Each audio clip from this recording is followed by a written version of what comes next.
We are now recording.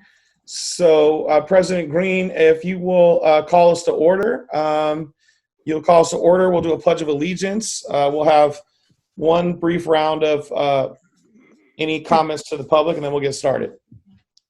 Sounds like a plan. Wait, just real quick, does Willow Creek need to call their meeting to order as well? I would think so. Dear. Johanna, you're our resident expert on this. Yeah, we do. We do. Is Tarina here? Yes, she is. Tarina is here. Yes. Hey. Willow Creek. Yes, they want to call their meeting to order at the same time. Yes. All right. Calling our meeting to order. So, all right, folks, let's get started here. So I am calling to order the joint study session with Sausalito Marin City School District and Willow Creek Academy Board of Trustees at 5:09 p.m. Willow? Kurt, you're muted. Great. Yeah, calling to order the joint study session between the Willow Creek Board and the Sausalito Marin City School District Board. So Wonderful. I think we can all pledge to the allegiance at the same time. Shall you? Join me, folks, please. I pledge allegiance to the flag of the United States of America and to the republic for which it stands One nation under God, indivisible, with liberty and justice for all. Why do I always want to say amen after that? I don't know, but amen. So this brings us to, is it 3.01, Itoko? 3.01, yes, Yeah. Guidelines for public presentations to the Board of Education. As I have said before, and as we will say again, and we will belabor this point one more time, so I want to invite everybody just to bear with us. This is a public meeting, but it is a study session, and so the public will not be allowed to comment. Only the respective boards of trustees and the facilitator and myself will be allowed to comment on the proceedings tonight. So if you're wondering why your chat function doesn't work, that's why. If you're wondering why you can't control your own camera or your own microphone, that is also why. But we do want to, I see we have many guests. We know that the public's very interested. And so we did want to allow for one round of public comment before we begin. Thank you for that, sir. The first request to comment, I'm going to recognize Mr. David Fanani has his first hand up. Hi there, everyone. Can you hear me? We can. Good evening. I'm excited for this meeting, and I look forward to hearing your dialogue. I just wanted to take a moment to share that I had the opportunity to listen live to the Sausalito Marin City School District study session last week, and I listened earlier today to the recording of Sunday's Willow Creek board meeting, and I found both to be really informative. I would like to share that I believe if we are truly determined to unify by the start of this upcoming school year, that we can make it happen. There is no doubt that there are many details to address, and broad community engagement and clear communication is necessary so that people feel fully informed about the plans for August. That is certainly no small task. That said, I want to share that I am deeply committed to unification, and I'm prepared to do whatever it takes this summer to make sure that we are prepared for a calm and intentional opening in August. I have 8 years of experience as a middle school principal with over 700 kids. We had 2 different start times, kids with 1 or 2 electives, and a choice of 2 different PE classes. I feel like master scheduling that complex program has prepared me for the task of working with our Willow Creek peers to organize for a fall 2020 unification and opening. And finally, I'd just like to say that I'm hopeful that we can rally around the energy and the goodwill that has been generated in our district over the last several months and the incredible energy that is currently sweeping the United States and even the world, and come together as one. Challenges are going to present themselves whether we open in August, January, or August of 21. I feel like our kids deserve this opportunity now. And as a Willow Creek teacher said to me last week, let's rip the Band-Aid off and get to work. Thank you all for your tireless work on behalf of our kids. Thank you, Mr. Fanan. Thank you, David. The next intent to comment from the public is from Yasmin McGrain. I'll recognize Yasmin. Hello, everybody. Again, thank you for this somewhat historic gathering. So I appreciate everybody's time and the intention of coming together. I'm Yasmin McGrain. I'm a parent of 2 kids who have been at Willow Creek for 8 years. And one of the barriers that I know many of you also recognize of our coming together is really around school culture. I think many people have helped create the culture at their school, so understandably are, quite attached to it. And as a community, there really hasn't been enough opportunities to experience one another's school culture. If you really think about it, how many people at either school, even across both boards in the last 2 to 3 years have actually toured the other school, not just gone to a district board meeting, but met teachers, sat in classrooms, talked to students. Things I've learned myself are very different than what we imagine they might be from years past.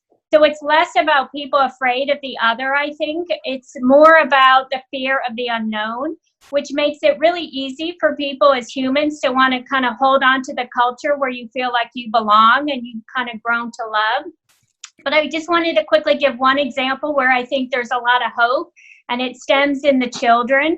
I was recently filling out a Willow Creek unification survey, and since they're both going to be middle schoolers, and that's probably one of the first areas to unify, I asked them what they thought about unification. At first, they talked so much about all the memories at Willow Creek and the things that they loved. My daughter Delphine summed it up, looking at her brother Finnegan with sad eyes, going, Finn, the memories will be sad to leave.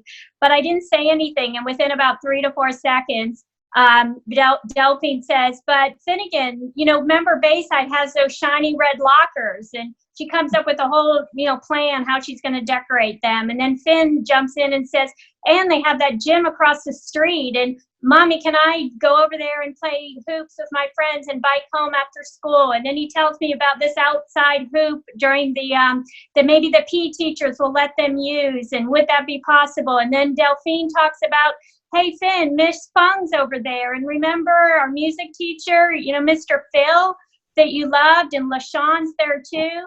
And then Finn talks about, actually, there's older people that hang around Bayside, Delphine, that they're like grandmothers, and we don't have ours around here, and how great that would be for everybody.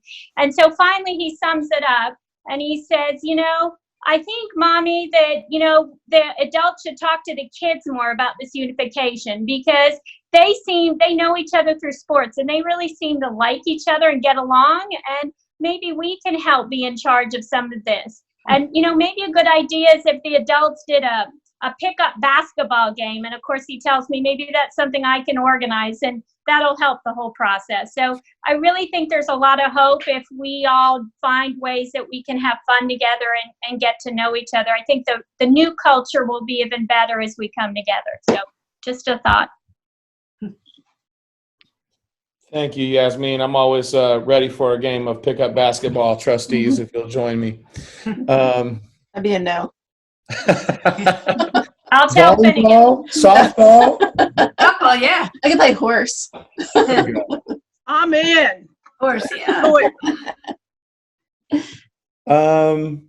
I'm scanning, and I don't actually see any other hands raised. For those of you that are members of the public that are not used to participating in Zoom, you can click either the reaction button or click the participant list, and next to your name you'll have the ability to raise your hand. Oh, I do see Emily Cox. Want to recognize Emily Cox? Emily Cox, please, we welcome your comment. Hi, everybody. I just had to make sure that I said a warm hello to everyone. This is just so exciting as I'm looking out and seeing over 80 participants in I guess this is the first official joint board study session. It's something I've personally been looking forward to all year, even though this has only been my first year at Willow Creek Academy. I too have come with 25 years of experience, mostly in the Boston public schools, Baltimore public schools. I've really, just based on my experience in the past and what I'm seeing this year, I'm seeing this as such an incredibly wonderful opportunity. And again, I can't wait for us all to get on the same page. I want it to be done in a way that's going to make sense and in a way that's going to best serve all of our kids. I was just over at Bayside MLK this morning, and it was great running into one of our incredible shared resource teachers, Janetta, who was over there helping out teaching, I believe, at the Freedom School. And I'm just thinking, again, as I'm seeing all these opportunities for collaboration, I'm anxious to move forward, and I can't wait to hear where we end up today. But thank you so much, everyone, for being part of this conversation tonight. And let's get this going. Thank you, Emily. That's awesome, Emily. Couple more intents to comment. I have Tom Riley. Want to recognize Tom Riley, and then after Tom, Joe Burns. Looks like we lost Joe, but he did have a hand raised. Well, good evening. This is Tom Riley. Thank you for the opportunity to address you. I'm a Sausalito City Councilman and assigned as a liaison, and thank you for this opportunity. I also participated in last week's meeting where the bond was discussed and designed for the schools, and that got me to thinking. We have a tremendous opportunity to build, I think, one of the best schools in all of California. When do you have the opportunity to have 2 campuses? When do you get to start from scratch and build the culture and the program and the curriculum that you want? When can you think about how we move people between the communities and leverage it? And so I really want us to, I was concerned last week when we were designing physical structures before designing our school. And I hope we think about what the schools we want and then design a structure that fits it. The same thing, I believe in unification sooner than later and as fast as we can go, but it's also make sure that we're not rushing just to bring people together without thinking through the culture, the programs, and have a complete success. And so those are my comments. Thank you. Thank you, Tom. It's nice to have you.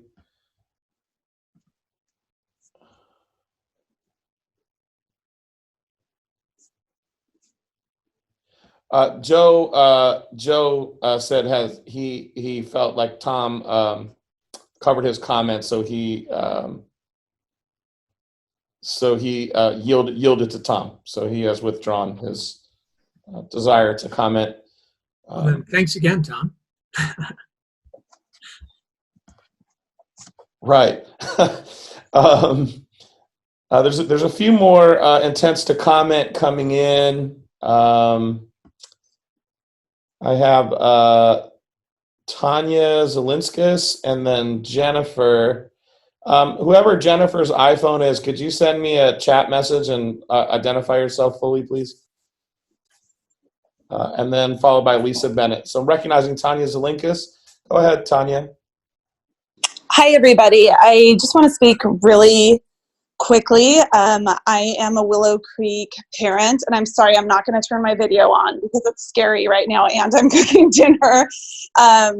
But I think, it's obviously been an exceptionally weird year. I'm really happy how our community has come together with, not only making sure that kids have the resources they need, that they have the food they need, that their family has the support they need. I think we are capable of so many great things. I really look forward to hearing what the Unification Committee has to present to us.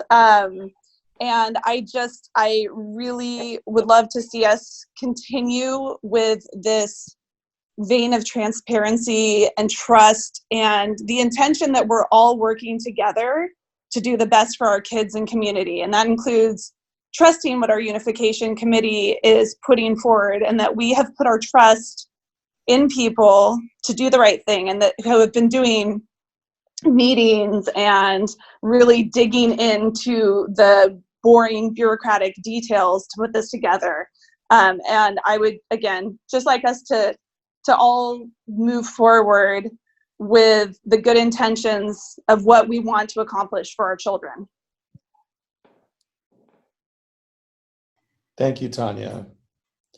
I'm going to recognize Lisa Bennett, and then I discovered who Jennifer's iPhone is. Thank you, Jen Conway. I recognize Jen Conway after Lisa Bennett. Go ahead, Lisa. Hello, everyone. This is Lisa Bennett. I just want to offer an enormous blessing to everyone at this moment for the process we're undergoing today together. It's the beginning of a wonderful journey together. I know it's not the beginning, actually. It's another step in the journey together. And as we unify, we're going to have stuck places and challenging moments, and I hope we get through those together because it will make us stronger. So that's my short but sweet comment. Thank you. Thank you, Lisa. Recognizing Jen Conway. Jen. Hi, everyone. First, I wanted to say thank you for everyone on the UTF for, not only the hours of energy, I said this on the Willow Creek study session, but really what fundamentally is felt insurmountable is the budding relationship that you all have created through this process and this work that you've done together.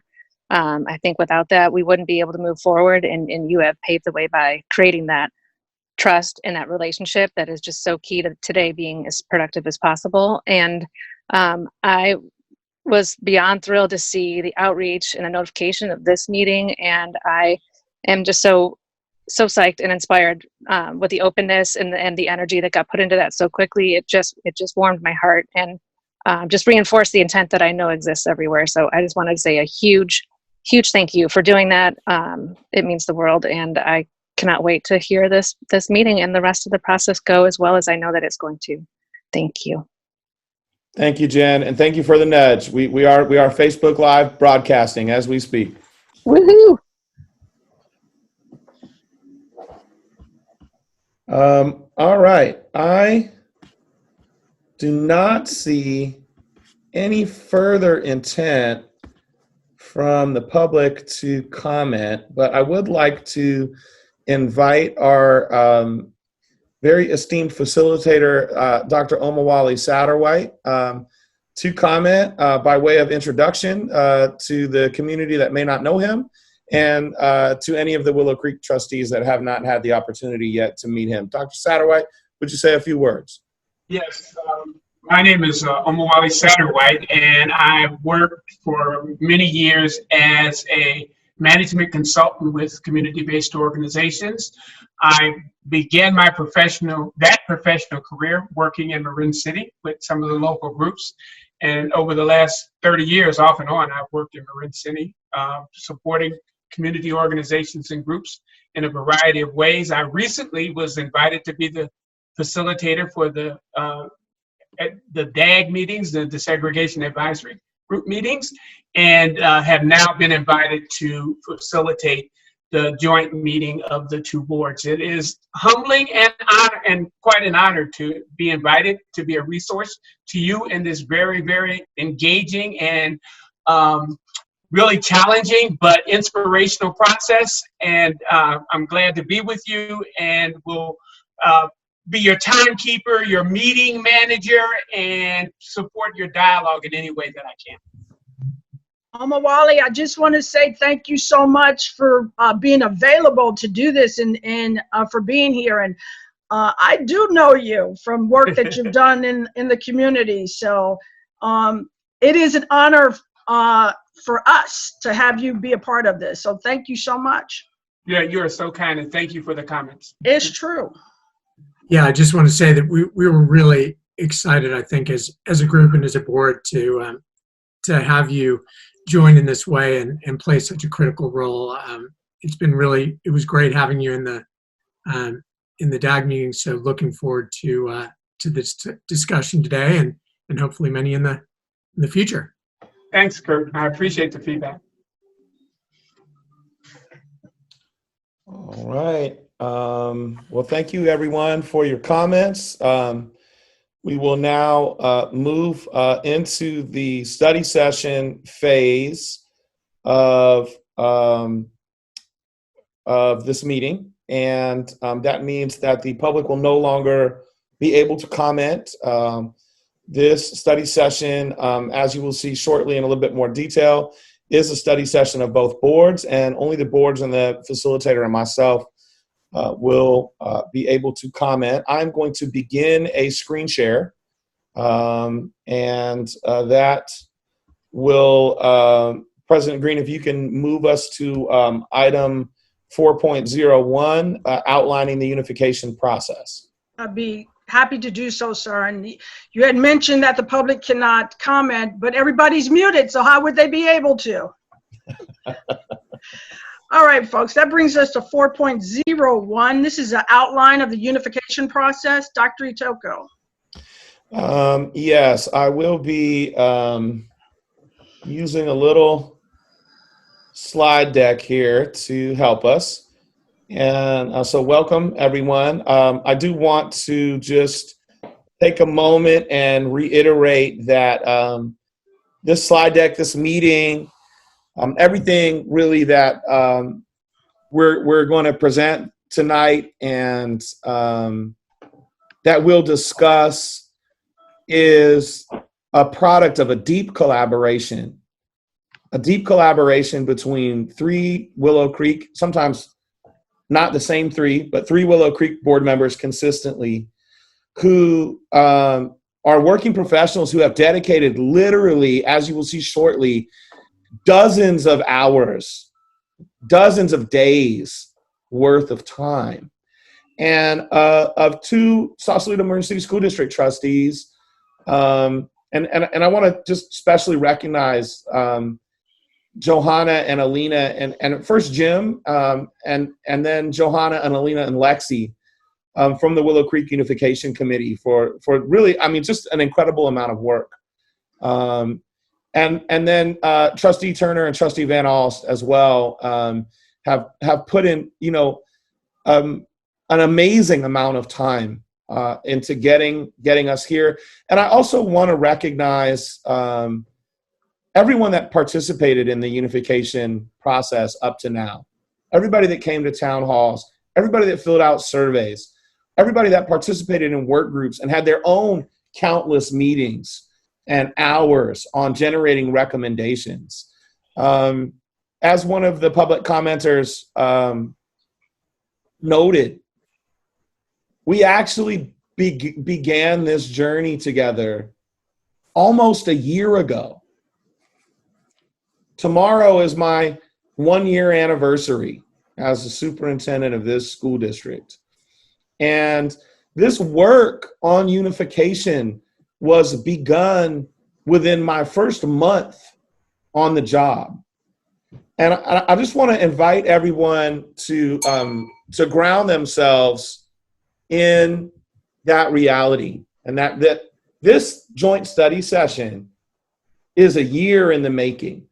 And a lot of time and energy and passion and emotion is here. So just again, this is a joint study session of the Sausalito Marin City School District and Willow Creek Academy boards. It is open to the public. The public can observe but not participate in the meeting. And as you saw, we took that round of comments from the public prior to starting. And so just once again, welcome everyone. We want to ground our conversation tonight in this guiding principle, that our work is to center the option that is best for kids and families. And so we want to invite everyone to stay very focused and grounded in that principle tonight, and for that principle to guide our work and our discussion. We have some goals that the Unification Task Force is bringing forward for this meeting, which is to collaboratively create community agreements for the study session, which is the next agendized item 4.02, collaboratively study a unification plan, provide guidance for community feedback, and to build trust and communication. And so we'll revisit these goals at the end of the meeting to see how we did.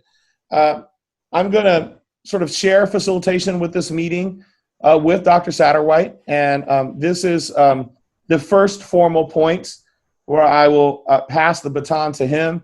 Dr. Satterwhite, please go ahead and outline your roles for this evening. Toko, I'm sorry, this is Jim. If I could just interrupt for a sec, would you mind going back to the last slide? I want to make sure that we're really grounded on the goals so we stay focused on those. Absolutely. Thanks for asking, Jim. Great. Thank you. Okay.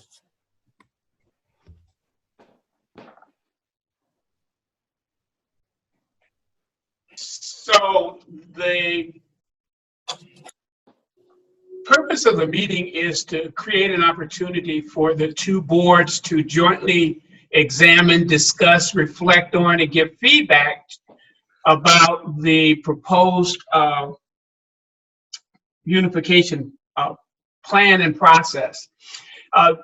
For the public, this is not a decision-making meeting, but it's a review and discussion meeting to examine issues, to share information, examine issues, and to reflect together on the way forward. There'll be almost certainly lots of questions and answers, lots of feedback, but the purpose of this meeting is to have an in-depth dialogue between the two boards about unification process and then the product that's been created and that is being recommended to those two boards. For the most part, the presentation will be made by members of the task force itself, and I will manage the transition from each section, from one section of the agenda to another. Because the agenda is so full, I'll be a little strict, with your permission, about managing the time as your timekeeper. And where there is a need to support the process as a participating observer and to guide this discussion and move it along, then I'll step up in that way too. So those are my roles as a process observer and as a timekeeper. Thank you, Dr. Satterwhite. One of the other places that we were wanting to be intentional about grounding this conversation is grounding us in the idea that this is also a conversation about race, about equity, and about opportunity. And although it has been a fast year, wanting to ground us in the idea that the California State Attorney General put a complaint against our district that resulted in the first desegregation order in the state of California in 50 years. And that under the eyes of the Attorney General, and I think in the spirit, two separate schools for this community, in some senses, perpetuate these conditions. We strongly believe as a unification task force that increased community collaboration and integration and shared resources for all students are hugely positive outcomes of unification. We also believe that opportunity gaps at both schools exist for certain student populations, and that unification presents an opportunity for the strengths of both schools to close the opportunity gap for our most vulnerable students. But not only that, unification provides an unprecedented opportunity not only to differentiate instruction for some students that may need to catch up, but also to provide an incredible opportunity for accelerated instruction for students who are advanced. And we believe that unification really presents an opportunity around equity that is unprecedented in our community. And just a gentle reminder about the statistics. This is an analysis of achievement on CAFS data that I presented, it seems like a year ago, but I think it was our last actual live board meeting. And I just want to invite folks to look at the percent of students meeting and exceeding standards at both schools and who those kids are. And And the opportunity gaps that I talk about on the last slide are here. This is math achievement. Asian and white students and students of 2 or more races are meeting or exceeding standards in math at Willow Creek Academy at 65% or above. African American students at Bayside MLK at 34% or above. At Bayside, at Willow Creek, 10% or above. Hispanic and Latino students, 33% or above. Students with disability at Willow Creek, 11%. At Bayside MLK, 0%. Economically disadvantaged students at both schools, 23 and 30% respectively. So when we talk about opportunity gaps, this is what we mean. This is the data behind what we mean. And here's the data for English language arts. You can see similar opportunity gaps for different student groups in our community. And I know from working with all of you that all of us have a commitment to make sure that all the kids in our community are having highly successful outcomes. And we believe unification is the pathway to ensure that. One of the other things that we would like you all to consider is equity work that is already happening or underway at our schools. Equity training for both of our boards. And when we say community learning, we really mean setting up a community learning series in the upcoming year where our entire community can come together and learn about issues and questions of race and equity and opportunity. And so those are a few other places that we want to invite ourselves to ground the conversation in. And you're going to see this slide a lot tonight. We want to give all of you an opportunity to talk. And we put the slide in at pause points. And so Dr. Satterwhite, I'll turn it over to you. Thank you. This is an opportunity for members of either board to give any comments or feedback on the introductory remarks that were shared by Superintendent Itoko. Questions, comments, feedback?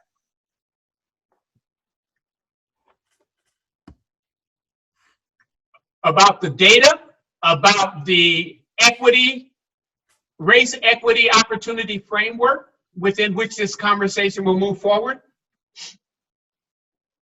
I would like to make a comment and I have to be completely transparent. You know, I think there was a slide that talked about communication and trust, and you know, that came up, and it was really difficult. I was having a lot of nervous energy around this joint board discussion because like many people, I just didn't know. I was suspect of the unknown. However, with all the work and all the energy that has been going into the talks, I am beginning to feel like a burst of energy that's just overtaking me right now because the time is right. You know, timing is right. I know that there's still going to be a lot of difficult discussions ahead. I know there's going to be some journeys that are going to be hard for us to travel together, but I'm hopeful that we can travel them together. I think I've said maybe too many times that I am a product of desegregation in this particular district. And to have this discussion in 2020, I was thinking earlier that my parents were having this discussion then. So for Yasmin, who mentioned that her children were talking about we need to involve the kids, I hear that. And so I am committed to taking the journey. I am committed to being as open and transparent and honest, because change is not easy. But I'm glad we're at this juncture. Thank you. Any other comments or feedback? Yeah, I'd love to chime in. So, first of all, I think thanks a ton for setting it up in the way that you did. I think one of the things that resonated with me is when we look at the challenges that we face and the opportunities that we face, it's not that often that that everybody agrees on the solution, right? I mean, I think that's, to me, one of the most powerful things about where we are, is we all believe that through unification, we will get equity for students. We will get accelerated learning regardless of your background, your economic situation, your history. And we know that this is the way to bring our communities together. So that for me is super inspiring. I also see the numbers, and it reminds us of the urgency and the need to take a data-driven approach. And this is kind of that the head and the heart. We got to go into this with really open minds from how we solve this, and use our heads to make the smartest answers, and let our hearts drive us to do what's best for kids and families. So I just thought the setup of this is spot on, as far as, we see the opportunity ahead of us.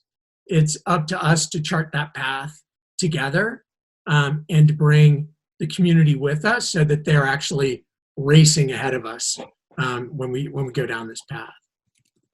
Thank you. As the meeting proceeds, there'll be lots of opportunity for board members, each of you, to share your thinking. And I want to invite, and I know you will, those of you who are not board chairs, to just step up at any point you think you want to share, and bring your voices into the process. Is there anyone else who has any opening reflection or comment? Yes, please. Sorry to interrupt. One other thing that I do want to really highlight is when you've got the list of race and equity discussions, conversations, learning, education, that I would say is one of probably the most critical things for us also to be thinking about, how we integrate that in for our board, for our community, for our school, for our teachers, for everyone.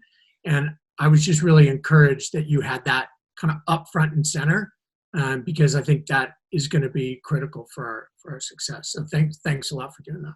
No, absolutely. Any other opening remarks or comments? I just want to say, as a member of the task force, we were keenly focused on the race and equity issues throughout our work.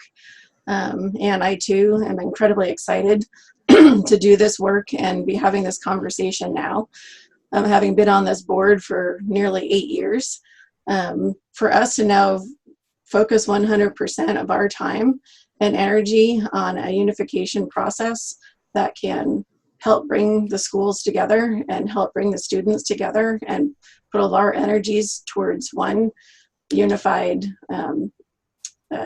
front and approach is incredibly exciting. And I've said this before in our meeting, but this work with our task force, I grew a lot, I learned a lot, and watching our relationship grow through open discussions, honest discussions, sometimes very uncomfortable discussions, really, I think, helped form the bond and trust that we generated through this process. And I just read a quote today, and it says, "Discomfort is the root of all growth and learning." And that really struck a chord with me. And so I'm going to be thinking about that as I go through our presentation today and our discussions today, and have an open mind to all options that are best for kids and families. Thank you for sharing. I just want to echo what Caroline just said as a member of the task force as well, that it's been a really exciting and hopeful process. And I'm really excited about turning it now, to a public facing discussion about the best way to move forward. And I just want to echo the collaboration and camaraderie that we've been able to build on the UTF. I want to second what Caroline and Lexi just said. I think that I have heard for years about the way to really move in a direction is to look in that direction together rather than looking sort of with accusation at each other. And this unification task force has really been living proof of that, because as we trust grew up where mistrust lived when we started working together. And I think that in my experience bodes well for our all working together toward unification. Thank you for sharing. Yes. This is Jim Henry. Just add a couple of additional comments. I think it's a great way to open the meeting to share data. Thank you, Superintendent Garcia, for doing that. I think when I envisioned this and then subsequent joint study sessions and then public forums, I think we're starting this meeting talking about the why. And I think there's always been mutual interest and general alignment about the why we're talking about unification. But I think the recent events the last few months in total have put a finer point on the why. And I think talking about disparate outcomes and then what we're going to do to address those is really important. What I hope out of this session and future ones is that we move past the why. We're all looking forward together, galvanized around the issues, and start talking about the what, how, and when, because I think from a family standpoint, those are the big questions and the hard work in addition to the issues of culture and making sure everybody's hearts are aligned on this. And so I hope that we can move into as much of the what, how, and when, because those are the details that I hear from parents that they'd really like to know about. Thank you. Thank you for the comment. And of course, the focus of this meeting as we transition will be just on those 3 points that you just asked about. Yes. Any other board members with introductory remarks that you want to share? Okay. Please, yes. Jeff, are you trying to? No. Okay, sorry. So I will say now, and have said previously in the DAG meetings, and will probably say again, that the work that you do will be a beacon of light for how education happens around the country. That the work that you do now will certainly benefit your kids and families and transform these 2 communities. But the work that you do and how you do it and the way that you share your story will be central to the educational dialogue around the country just a few years from now, because of who you are and what you do. So there's this opportunity to not make a difference for yourselves, but in these times to make a difference for the country. So thank you for the work that you're doing and taking the time to have this conversation together. Toko, back to you. Thank you. Little inspiration from Nelson. I wanted to just ground us in the original vision that we both created when we created our unification resolutions. And remind folks again that we've been working on this almost for a full calendar year.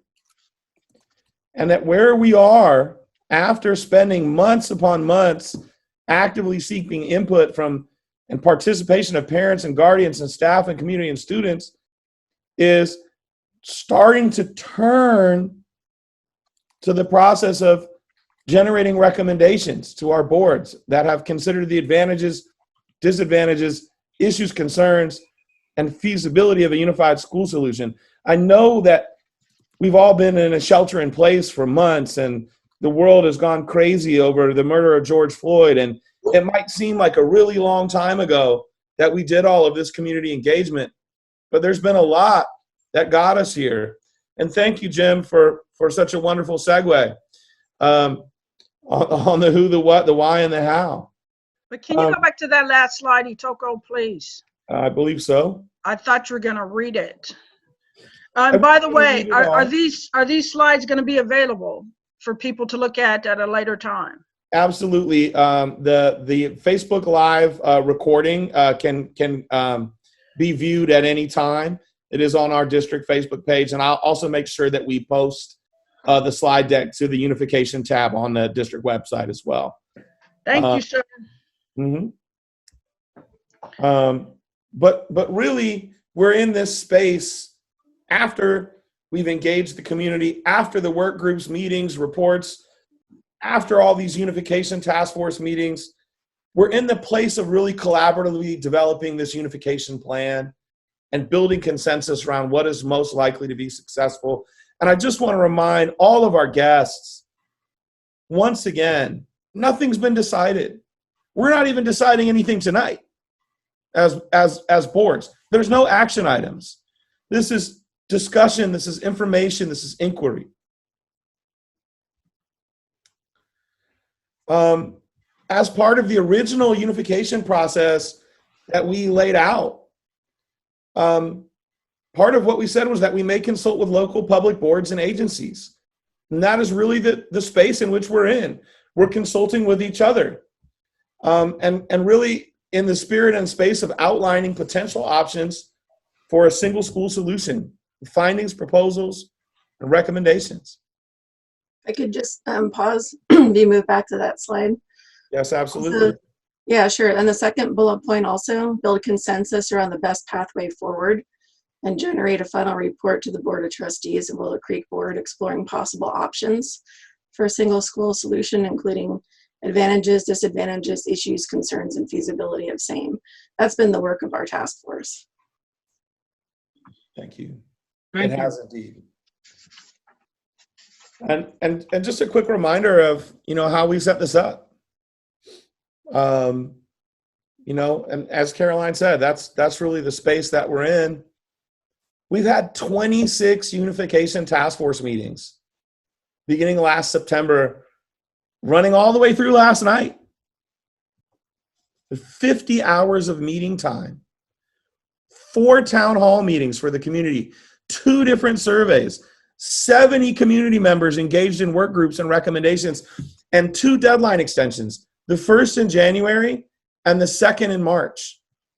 And so I just share this to remind folks again how much work, and how much time, and how much attention has gone in to getting us here.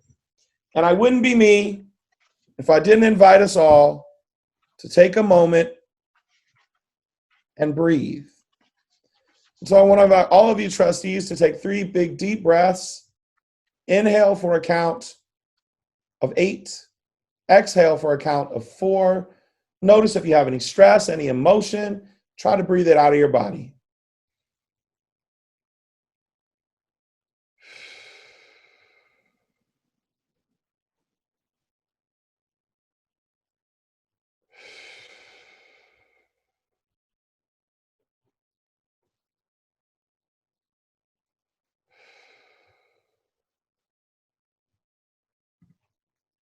Thank you for engaging in a brief moment of mindfulness. Again, the spirit of which the Unification Task Force worked, both unification committees worked, was consensus building, collaboration, community engagement. And we want to maintain that spirit tonight throughout this meeting. We are excited to be here. This is, as many folks have said, a historic moment.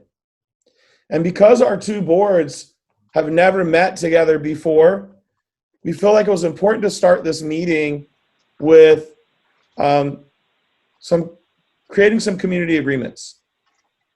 And so the way that we're going to do that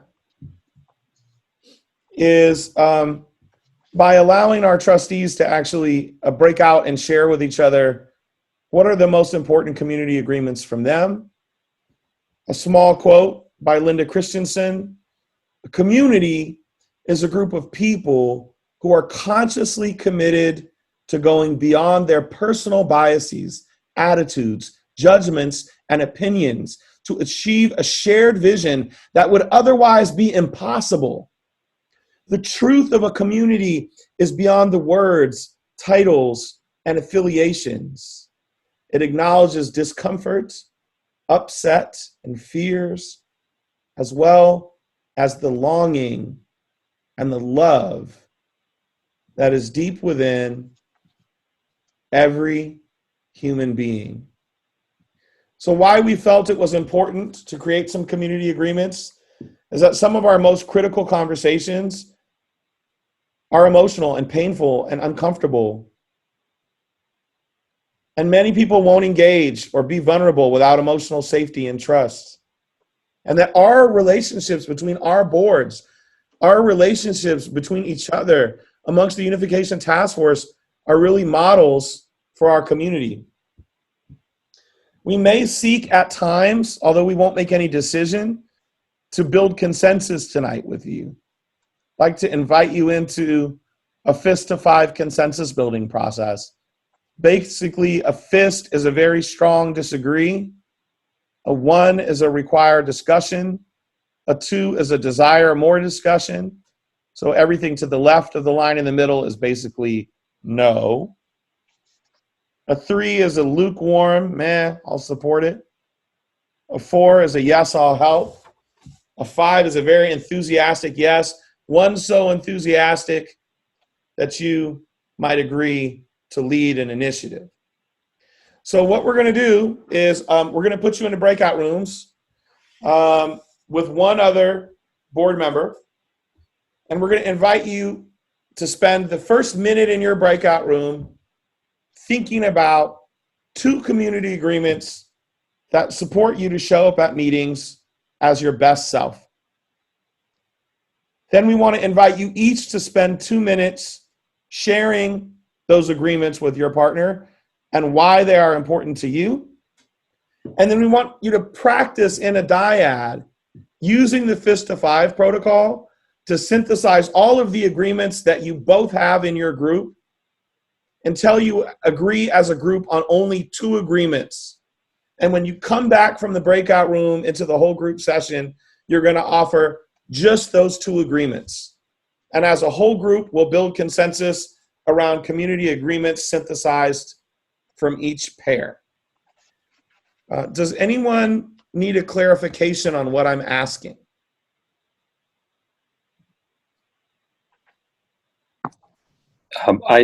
Sorry to be the one to ask. Can you give an example of the type of agreement you're talking about? Are we talking about specific things related to unification, or are we talking about more behavioral interaction protocols or agreements? The latter. One could think of these as norms, right? But some common norms are, share the mic or monitor your airtime or speak your truth. All of you are professionals and work in professional settings and work with norms. So what I'm asking you to do is reflect on the norms that you've had in past meetings that help you show up as your best you. Does that make sense? Thank you. I'm curious about the breakout room. How is that going to work on this platform? But I'm sure you're going to tell us. Yeah, I am able to put you into breakout rooms, and I will do so. So it's 7 board members with Willow Creek. Is that correct? 8, I believe. 8. Okay, and it's 5. So there. And how is the public? How is the public going to observe each breakout room? That's a good question. I believe I can observe each breakout room as the host, and that means the public will be able to observe each breakout room as the host. Okay. We have an odd number. Sorry, Deborah, go ahead. Oh, there are 13, so we're going to have 1, 3 or 1, 1. Huh. Right? Yeah. Yes, there'll be one group of 3. And when you get in your groups, remember you've got, well, now that there's a group of 3, you'll have a maximum of about 7 minutes to do some individual reflection, to share your initial 2 group norms, and then to come to some agreement using the Fish to 5 method. And then we'll bring you all back into this format, and each of the teams will share what you developed. Itoko will record it for everyone to see, and we'll build consensus as a group. And as an alternative to a group of 3, I could pair up with somebody as well. Please, I would prefer that. Trustee Barrow, did you have a comment or a question?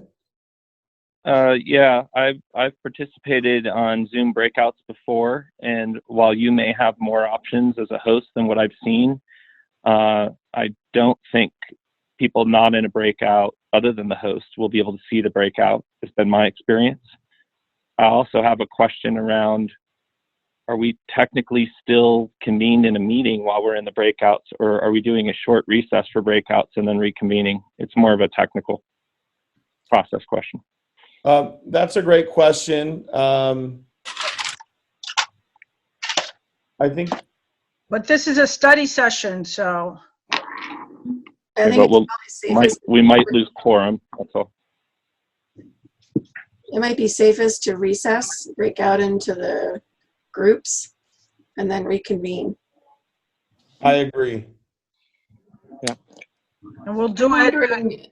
I'm wondering if, since there's some question about the public being able to see us, and we certainly don't want to be anything less than transparent, I think all of us have worked with norms in the past, and I'm wondering if we couldn't come up with norms together in view of the public as one group.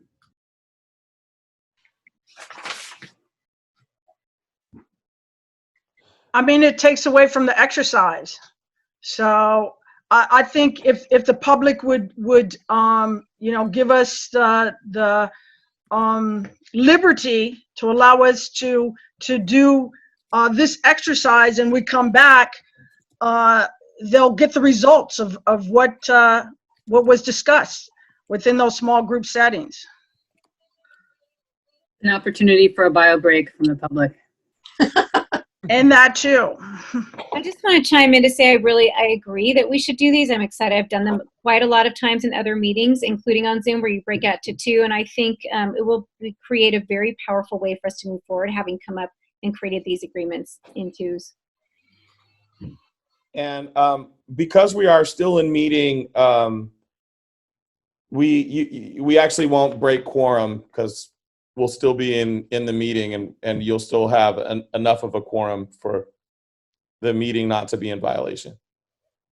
I think if we recess though, and we break into groups of 2, that's not a quorum, so we could safely have conversations in groups of 2. Good recommendation. Yeah. I didn't mean to bog us down. I would suggest we just quickly recess for technicalities, have the discussions, reconvene, and share our results. I have been assured we will not be in violation of the Brown Act conducted on Zooms if we do this. If we take a recess and do it. Yeah. So does both boards need to recess? Yes. All right. So, and we said how many minutes? You'll have about 7 minutes max. All right. So Itoko, can you break us out? You have. I will. If you and Kurt call for a recess, I will break you out. All right.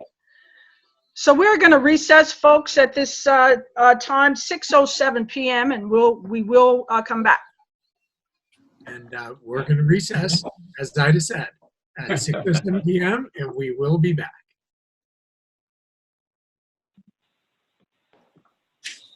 Dr. Garcia. Yes, you will be magically teleported into your breakout rooms, and one of you will be with me. Do you pause recording? No, I won't pause recording. Um, Will it hurt? It still says live on Facebook. it is. That people will just be looking at the meeting participants for this section. Okay. I'm Let, excited. let me see here. Looking at and hearing, or just looking at? Well, they're all muted, so they won't really be able to hear anything. No, but It's time to do a puppet show. Let's just do this, and I bet we'll all survive.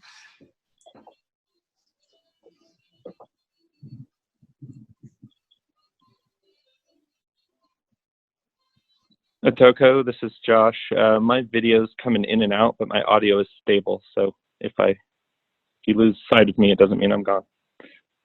Got it. I am moving you now. And let's see. Whoa. Okay. Pardon me, I just have to scroll through 86 names to find all of you. So bear with me just a moment.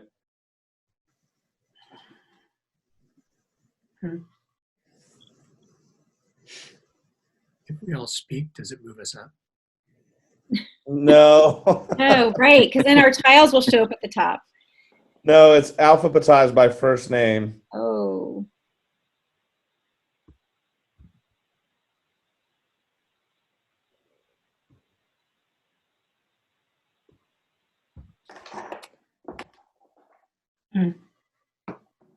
Let's see. There's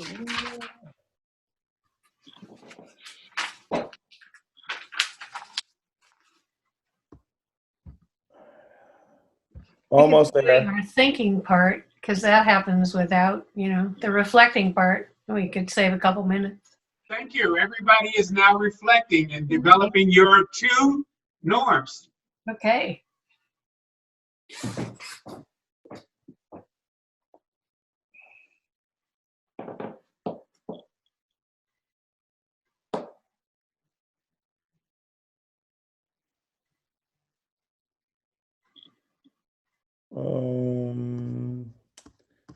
Almost there.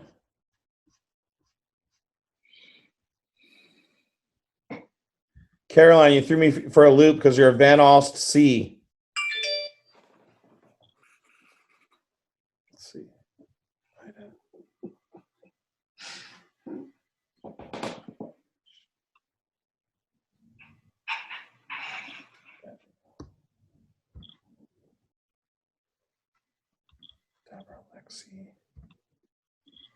One of the rare times where Zoom is less efficient than a face-to-face meeting.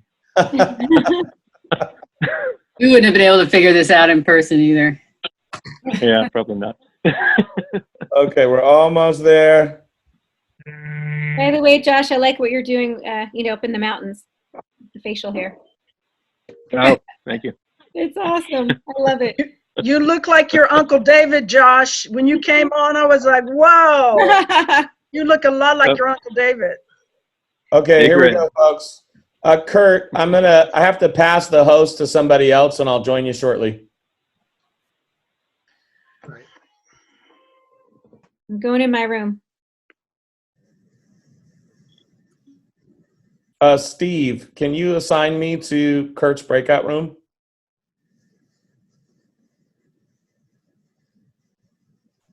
All right, give me one moment. Oh, wait a minute. Marika, do you have a room? Oh, she does.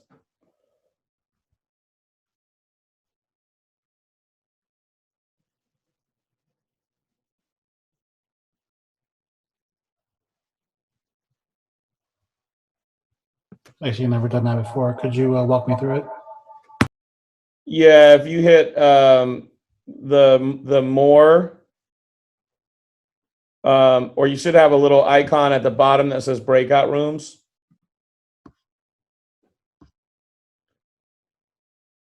I don't know why I can't. Doesn't seem like I have. Oh, maybe I got it. Never mind.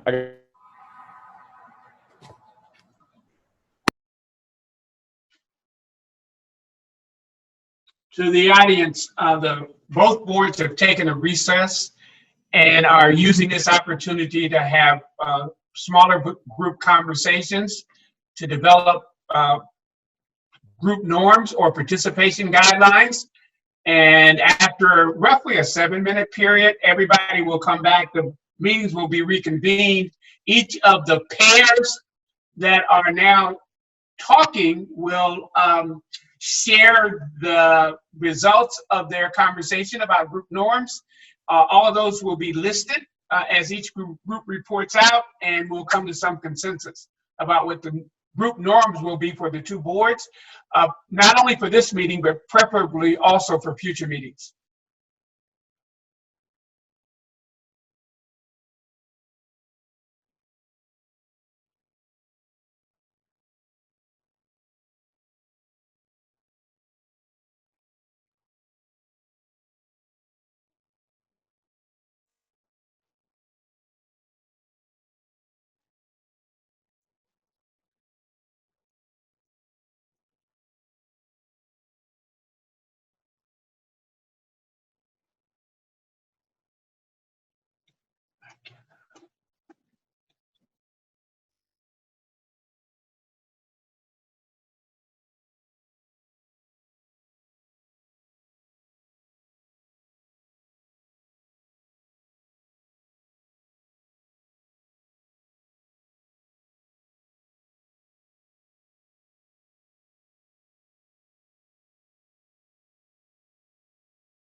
All right, folks should be coming back in about 30 seconds.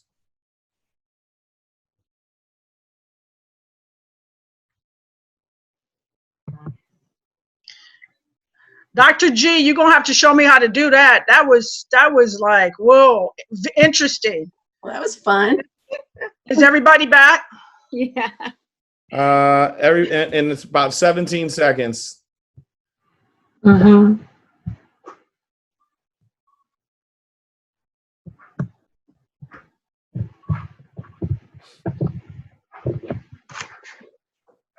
Three, two, one. Everybody should be back. So could the two board chairs reconvene? Yes, thank you, sir. I was just gonna say, we are reconvening our joint board session at 6:22 p.m. And we are reconvening our joint board session at 6:22 p.m. So Toko, I'll need your help here, Superintendent. I don't have the pairings, and so if you could help me call out the different pairings so that they can share their findings. Yes, I will. And it's interesting that Ida and Kurt sound like Pete and repeat tonight. So I will just take the liberty of calling on my own group first. Kurt, will you share our agreements? Sure. Yeah, I'd be happy to. And will you be recording those? Yes, I will. Yeah. Okay. So one caveat is that we did say, we did it first. Well, does this put kids and families first? And we kind of we don't need to say that because we already said that at the beginning. The two norms that we really focused on were kind of active listening and engagement. And so the first was ask to learn and understand. And the second was question your assumptions.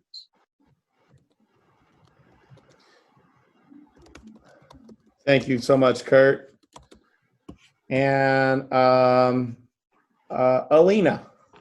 Yes, I was paired with Ida, and we came up with 3 norms, but I will say the top 2 of those. The first one is for us to look at this process through a lens of equity, and the second one is to respect each other's voices.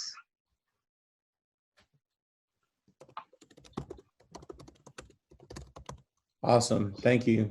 Welcome. Cynthia. Okay, so I was with Caroline. She's going to share one, I'll share one. We had a really interesting conversation and agreed on ours right up front. So one of them is we would like to ask everybody to participate honestly and authentically, meaning there are no workarounds. So what we're talking about tonight, don't hold back what you're really thinking. Don't agree because you're worried about looking a certain way or sounding a certain way. It's a little intimidating. We know that there are a number of people watching, that we're aware that down the road, other schools, other school district boards will be looking and paying attention. Before tonight, what you say, just be real. And don't agree if you don't feel like it, and then hope that tomorrow or 3 days down the road, you're going to communicate with somebody and just say, actually, I didn't agree with that at all. So that we're not voting on things tonight, we're aware, but this is our time to be really present. And then Caroline has our other one. So just so I'm capturing that right, what I heard you say was participate authentically, but then later you said be real, and I really like be real as an agreement. Can I go with that? Caroline, you agree? I think it's good. Yes. No, that's perfect. You did summarized it well. Thank you. And our other topic was, our agreement was, I shared with our superintendent search process where we were trying certain ways when the board was voting. You don't know this, it was all behind closed doors. You were part of it. But we were going around in a circle, and one person said something positive, and you kept going until you ran out. And then you said something that was a concern or an issue, and you went until everybody ran out. And the purpose of that was to avoid one voice or two voices dominating the conversation. So it's a way to provide equal time to all voices. So share airtime, don't dominate. Yep. Thank you. Got it. Share airtime. Thank you.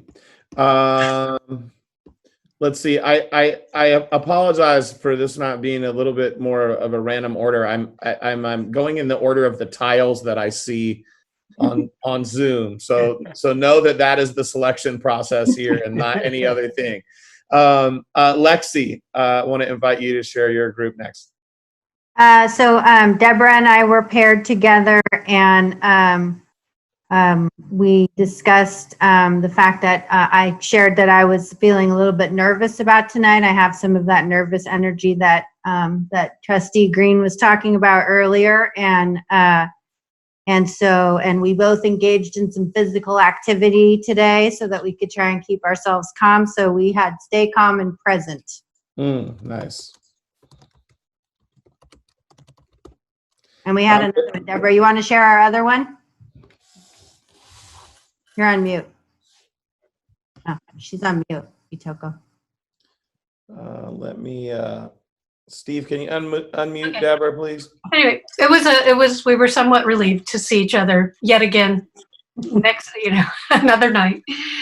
And I think this is a part of what a lot of people have said, but it was to stay open-minded was our second norm. Got it. Thank you. And moving down my row of tiles, Jim.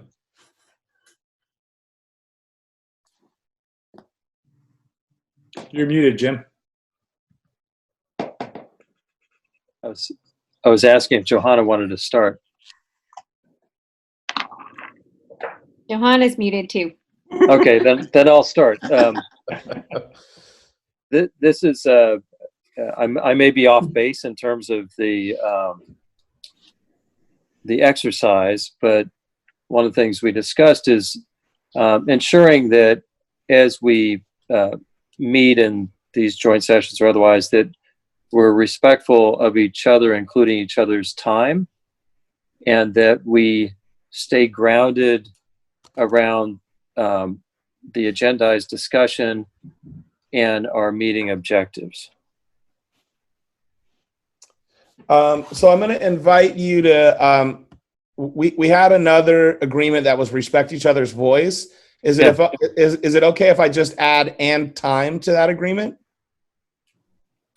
Respect each other's voice and time. Would that capture for you? I think those are very different points. Mine's probably more of a process point and efficiency. Okay. All right. I think the other one was a little more behavioral. Got it. So let's see. What I'm hearing you say is basically stick to the agenda in terms of topic and time. Yes. Yeah. And ensure that we're achieving the stated objectives. Thank you. Does this feel okay? Stick to the agenda and goals. Sure. Okay. Thank you, Jim. See how flexible I am? Johanna, did you want to add something? Yeah, thank you. The second one for us is to respect the person that's speaking and try not to talk over them or change the conversation to a different topic in the middle of what we're talking about. I'm sorry, can you say that for me one more time? I'll try. To respect the person who's speaking by not talking over them. Got it. And, not changing the conversation to something different if it's uncomfortable. Would respect the speaker and topic, does that feel like it captures what you're saying sufficiently? It's more of let the speaker conclude their statement before you jump in. So if what you're saying reflects that, I'm good with it. I think respect the speaker. That's what that means to me. Okay, And hear all they have to say. there you go. Thank you. Thank you. Oh, yeah. Okay. Respect and hear out Yeah. the speaker.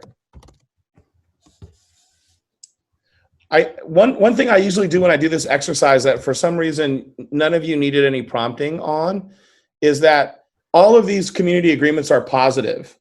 Right? A lot of times we get no and don't, and actually that's not the most effective way to do agreements. So I just want to commend everybody for their positive statements. Marika, you are up next in my chain of tiles.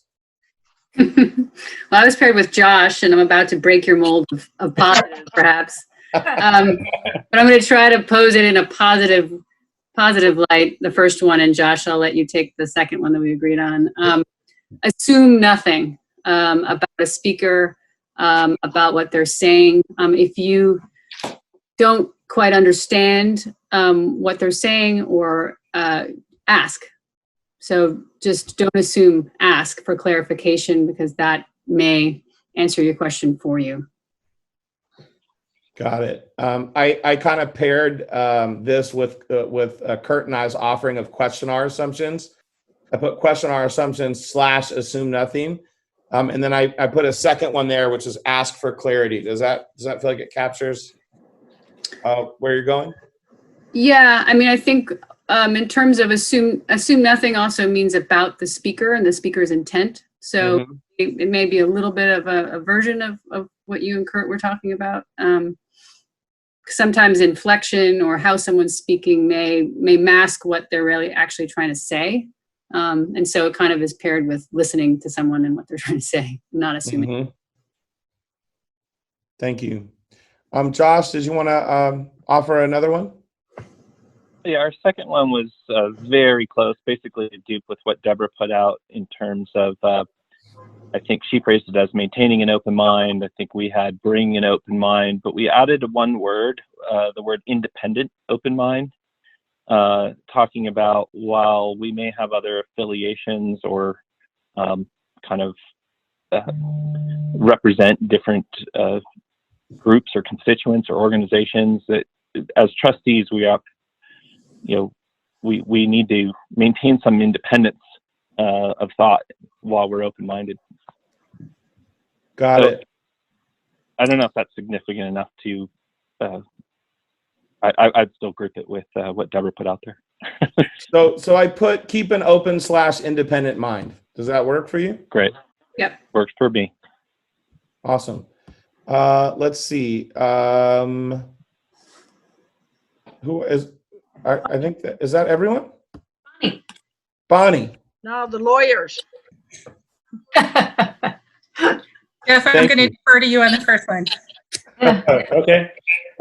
Well, actually, so the first one is very similar to some of the points we've already heard, which is to listen and to hear with an open mind, with listening and hearing not necessarily being the same thing. And so I think that's very similar to some of what we've already heard.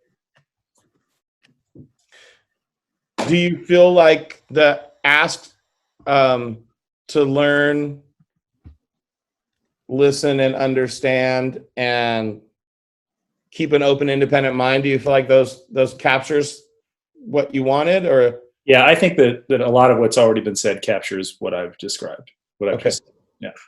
Thank you. Bonnie. Yeah, and our other was honor the value of diversity of opinions.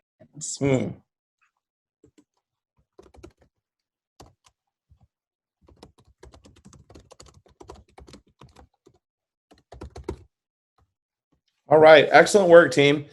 We have 1, 2, 3, 4, 5, 6, 7, 8, 9, 10, 11, 12 norms. That could be a little unwieldy with the number, and so we could do two things. We could opt to just adopt these all without much further conversation, or we could work on paring them down. there were some duplicates, which is why we have 12 and not 14. What do people want to do? Adopt them all and move forward. Yes, adopt them. Yes. All Agreed. right. I like it. So what I'm going to do is I'm going to call for a fist of 5 on these community agreements. I see Deborah's 5. I see Bonnie's 5. I see Caroline and Josh's 5. I see Jeff and Jim and Johanna and Alina and Cynthia and Ida and Lexi and Marika and Kurt. Yay, team. All All right. right, these will be our agreements. Wait, Jim only has 4. Oh, thank you. But it's still a yes. Yeah, I just didn't want to lead any more on this. Thank you for recognizing, Deborah, that it was a 4. Yeah, I tried to slip that by them, but okay. Just one piece of feedback, Itoko. Would you put them back up? The third one, equity lens, is not a complete idea. So I think the notion was look through an equity lens or use an equity lens. So let's add a verb there. Yeah.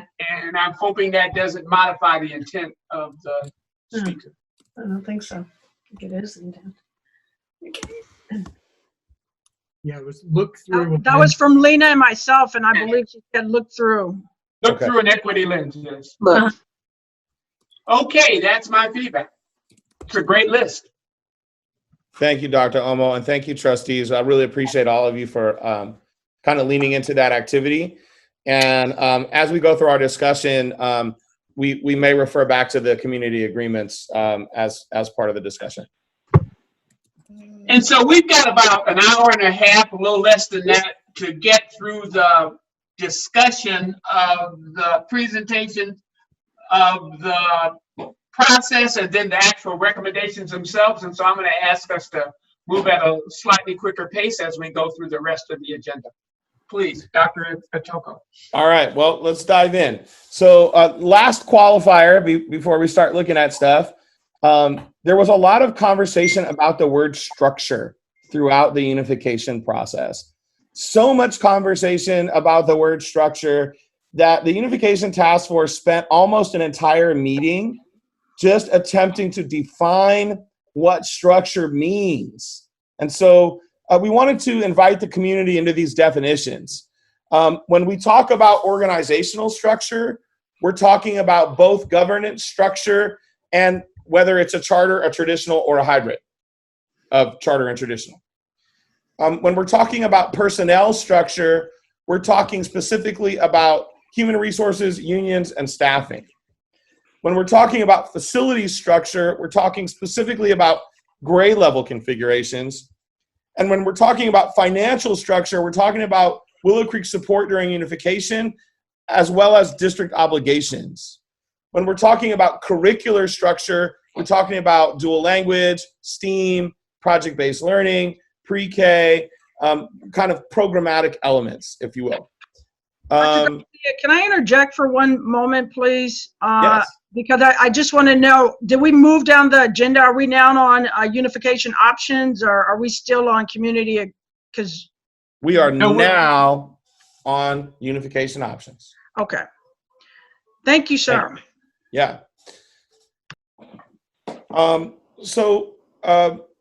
Many of you attended our study session that happened before this, but just for those of you that didn't have a chance and for any member of the public, the Unification Task Force kind of created a heat map to explore these options, which is what we're going to run through on the next couple slides. And the heat map is based on a green, yellow, or a red color coding. And so we want anyone looking at the heat map to understand the colors. And what went into the colors was what was being considered and why it was graded that way. And that if you see a texture in any one of these colors, it means that there's just an unknown variable. And so what is color-coded green? When we say easy, we don't mean easy. We mean less complex. But less complex is a big thing to write in a little box. So that's what we mean when we say easy, less complex and fiscally viable. A yellow could mean less complex and risky fiscally, or more complex, difficult, and fiscally viable. That's how we got to yellow. And then red meant that it was complex or difficult to do and fiscally risky. So we just wanted to ground everybody in the key before moving to the next Just section. add one comment to that. Please. And when we say complex, means it's complex in time or complex in trying to, there's a lot of legal or other hurdles that we would need to overcome. So there's a lot of different components that we would use to qualify something as complex. I had a question. Is it okay for me to ask a question? Yes, please. How did you think about value? So something may be complex and I can't remember that, complex and difficult, but very valuable. Other things may be very easy, but not that valuable. How did you put that lens of kind of the outcome or the impact? How did you put the impact lens into this? I want to understand a little bit more what you mean by valuable. Probably, I guess what I mean is the outcome or the impact on positive impact on where we're trying to go. So there may be something that is really valuable and would have a big differentiating impact on students, but it might not be that easy, but and or fiscally, easy. But sometimes the easy route is not the best route. And so I was just trying to understand how you thought about, or how we should be thinking about positive impact on getting us down the path, right, of where we want to go. Yeah, I think I understand your question. And I think the way that we tried to address that was with not the rows, but the different columns. It was by considering sort of each of the different conditions that might help us down the path, and then assessing each condition in each column in that way. And I'm open to any other member of the Unification Task Force that would like to respond to that as well. Yeah, I want to make sure I'm understanding, Kurt, what you're asking, but to me, value might be more subjective, kind of an opinion of an individual about like a certain box on this grid and how you'd score it based on your own personal value. And maybe I'm not understanding, what it is you're trying to, and so we try to avoid those types of decision-making criteria, I think, in this grid. This was more from a process standpoint, I think. But certainly we can cover that if that's something that's missing from the analysis. Just an observation. Go ahead, please, Kurt. I meant more from a research standpoint. So I wouldn't assume that you would be putting opinions on a dependent charter or hybrid, the value of that. I would expect that that we'd be working off of the data as we talked about in the research to say, here's the value that we see. This is how it can help us. That was more what I was looking at, not opinion, but the research that either we've done or that we need to do to figure out the best decisions. Sorry. Just to comment here, and I do appreciate the question. And I'm reiterating what the Superintendent Atoko shared, but I think that the question was asked, what are the most critical factors that we have to consider? And what you see in the columns, the headings of the columns on several slides are those critical factors. Now, for each critical factor, what is our objective judgment about that factor as green, red, or yellow? And I think that was the process that was, generally speaking, being used to color code and come to some judgment or consensus about each of the factors. Once you now look at all the factors, I think you then can get to the question when you come to the decision-making process, what is the potential impact or import of this combination of findings? And I think so. It's in the next step when you put it all together that you come to some conclusion about the potential impact or import of the collective findings. But here, it really is, what are the critical factors that we need to consider? And then what does the evidence tell us about those factors? And if I could add, thank you. I think that was spot on. Perhaps maybe what I'm hearing though is maybe another column that could be considered, which is successful academic outcomes.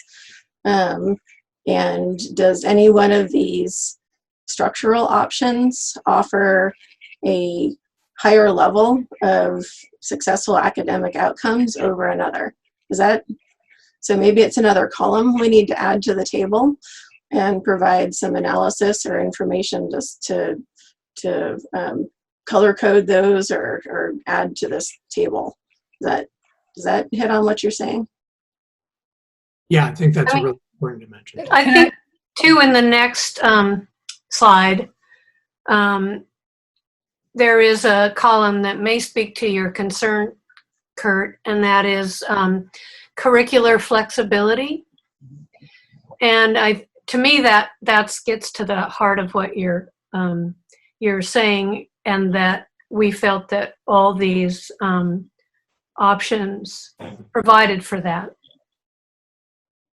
One of the things that I can add to this is value is a great question. And there are times when we did discuss value, and I'll give you one example that will come up a little bit later.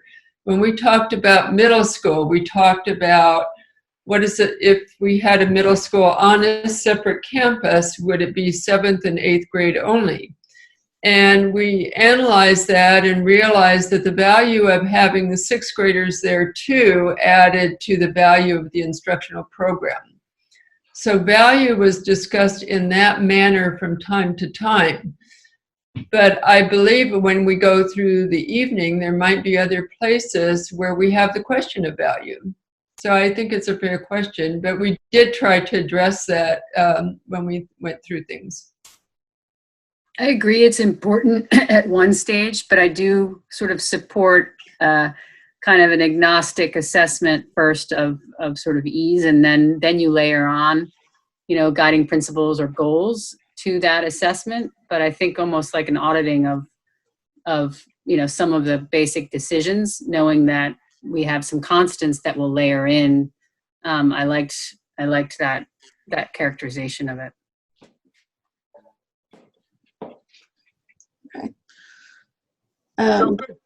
Sorry. Yes, please. Yeah, so I was going to say that our board went through this chart, this page and the other page. And I think in our study session, and I believe there were many, if not all of you on that meeting or have seen that. And then also in the Willow Creek study sessions, our task force members presented to the Willow Creek board a lot of these analyses of, kind of pros and cons or our assessments of each of these qualities of these options. So we are going to go through later on, what kind of rose to the top within each of these options. And so we can talk about that deeper there. So I don't know if we want to go through all of this again here, or do we want to move forward from this table? Rather than let the record show that the task force may need to look at how you're defining curricular flexibility. And if it doesn't include the intent of or the construct or the idea of successful academic outcomes, then you may want to add a column. We don't need to resolve that now, but I think it's a fair point that's been raised. Mm-hmm. Yeah, and as Deborah said, we do have curricular flexibility on the next slide as a quality, so maybe it could maybe supplement that with academic outcomes. Yes. So I take just a moment, because you do have a public that's here and hasn't maybe been walked through the highlights of these two slides.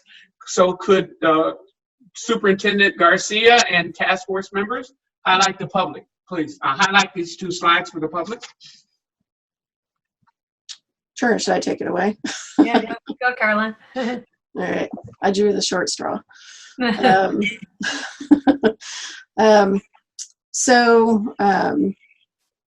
So on the left-hand side are the different structural options that our task force talked about. So it was traditional, which essentially is what Bayside MLK is currently. There's dependent charter, hybrid, and an independent charter. And an independent charter is what Willow Creek is currently. And an independent, and the terms dependent charter and independent charter are not really terms in education that really have a true definition. But for our work, they're what's most familiar to people. So we continued to use them in our analysis. And Dr. Garcia, jump in if I kind of miss the mark here, but independent charter is and dependent charter are both separate legal entities. And the main difference. Let me pause you. Yeah. A dependent charter is not a separate legal entity. Okay, thank you. But it's a 403B though. Or a 170. Yeah, they're all tax exempt under tax code. Okay, so an independent charter is a separate legal entity. It has its own board, and it is typically authorized by the district, and the district has oversight. And it's funded through ed code requirements, LCFF, and so forth, either by the district, directly by the state, or a combination of the two. The dependent charter also has a charter, but it's overseen, but it's authorized by the, and the dependent charter in this option is an all dependent charter district, just to clarify that. So we would move Bayside MLK as a traditional school to a dependent charter. Willow Creek would move from an independent charter to a dependent charter. So that's the lens of this column or this row. And a dependent charter, the main difference is that it's funded directly by the district. Remind the authorizer is the county and the state, but the district governing board oversees a dependent charter. It would not have its own governing board. Correct. And then the hybrid is a combination of the two, traditional and dependent charter, or traditional and independent charter. And that's where you may have some grades as traditional, say middle school as traditional, and elementary school as either dependent charter or independent charter.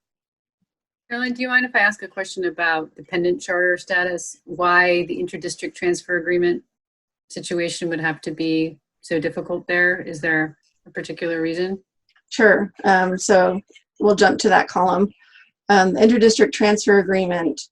So if we went all dependent charter, and if we went all independent charter, ed code requires that if a student wants to enroll in our district, but they do not want to attend the charter school, which is the only option in our district, we would have to provide a traditional school option for that student.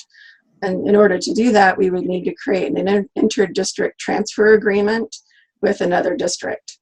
That can be a contiguous district. So one example is Mill Valley, or it could be a district anywhere within Marin County, San Rafael, or whoever would want to partner with us in creating an inter-district transfer agreement. So number one, that was seen as complex because a lot of districts are facing over enrollment, and so finding a partner may be complex both in process and in time. But also, if we were to partner, say, with Mill Valley, there was a concern that we may lose enrollment through essentially that inter-district transfer agreement. So let's say 20 middle school parents decide, I want to go to MVMS instead of our dependent charter or independent charter middle school, we would have to allow that option, is my understanding. Dr. Garcia, any? That's right. You hit the nail on the head. Okay. How many families do transfers out of the district versus transfers into the district right now? Like into Mill, I know we've got students from Mill Valley that come to both our schools. I don't know how many we have that take advantage of that today or have in the past? Well, we actually don't do this currently because the traditional school option is based at MLK. But I thought that we used to have interdistrict transfers. Not I mean, it's not a blanket, right? So there is an interdistrict transfer agreement for the students that live on the very edge of our school district on the other side of the hill in Tam Valley. That's for about 14 students. But that's the only interdistrict transfer agreement that we have. It's not an open inter-transfer.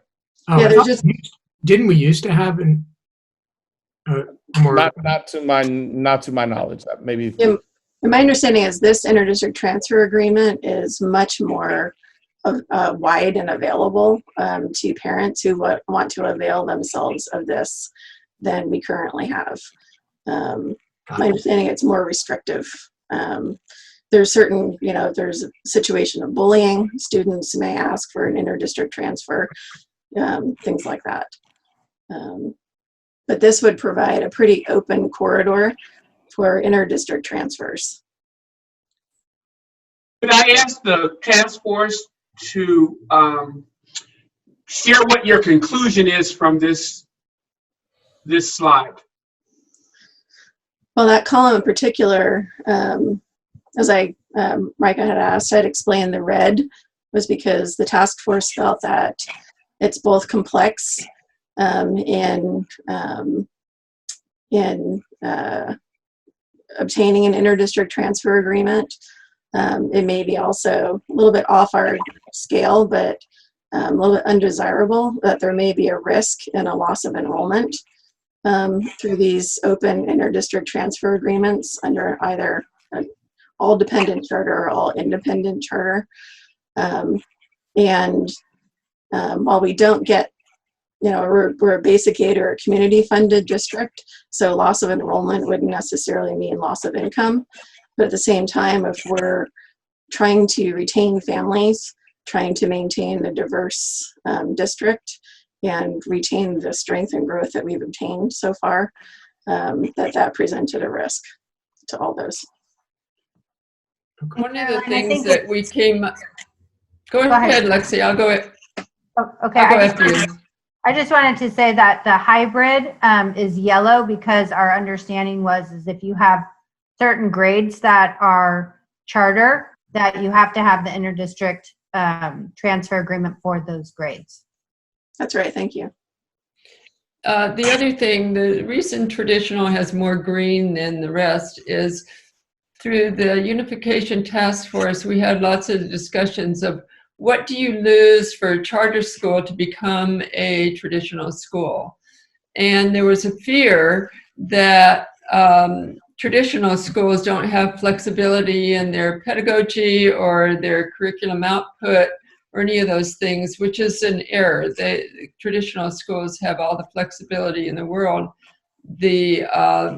In today's world, it's meeting standards that is the cutting edge or the hurdle that you have to go over. And also that it had to be, there was a question of would a culture change because it was a traditional school? And that depends on the people in the school and the leadership in the district. Willow Creek is very proud of its culture, and that was a reasonable fear. But that is something, in any school that's built upon the people and the community of that school. So those are not things that would necessarily be lost by being a traditional school. Yeah, that's right. And if I can maybe touch on the other columns, if we're done with interdistrict transfer agreement, and I think Johanna led in well into kind of the broad overview of the traditional row. We also looked at in-district enrollment, and that essentially has to do with the ease of enrolling in-district students. And my understanding of this, and correct me if I've got something missing here, but was that in a dependent charter or the charter portion of the hybrid or an independent charter, under all of those charter options, you would have classroom caps, and you would have to enroll any student from not only in district but out of district if you have an opening in that classroom. And so let's say that classroom is full, you have 30 students, and mid-year you have an in-district student who wants to attend the charter school. There are ways to enroll that student. You increase the cap, you can move students between grades. A lot of those seem to be less than ideal because of some of the complexity and time that would be involved in trying to work around allowing in-district enrollment under those options. Whereas in a traditional option, if an in-district student wants to enroll in the middle of the year, you add them, and there's not a lot of things you need to do to enroll that student. So I've got a quick question for that. Is it the case that a charter has to have caps? I mean, couldn't a charter just say we're going to operate like a traditional and let everybody in who applies? That's dependent, I think, Jeff, on the size of the school. Is that what you mean? Well, in other words, traditional schools, as I understand it, they're required to allow anybody in the district who applies to be admitted. Am I right about that? Not necessarily. If the school can be impacted, and then in a larger district, you would bus the kids to another school in your district. So if a school only has capacity for 800 kids, then 850 cannot attend there. Normally there's a lottery process or something, and the last 50 are bused to the nearby school. But if you have just one school, here we are. One school, then we wouldn't have any other school to go to, but we wouldn't be able to turn away any in-district kids, could we? No, we could not turn away in-district kids. I think the distinction is with a charter, because you have to accept all out-of-district kids. Once you've hit your limit, if an in-district student wants to enroll, they sometimes cannot. I'm just operating from my experience on the Willow Creek board.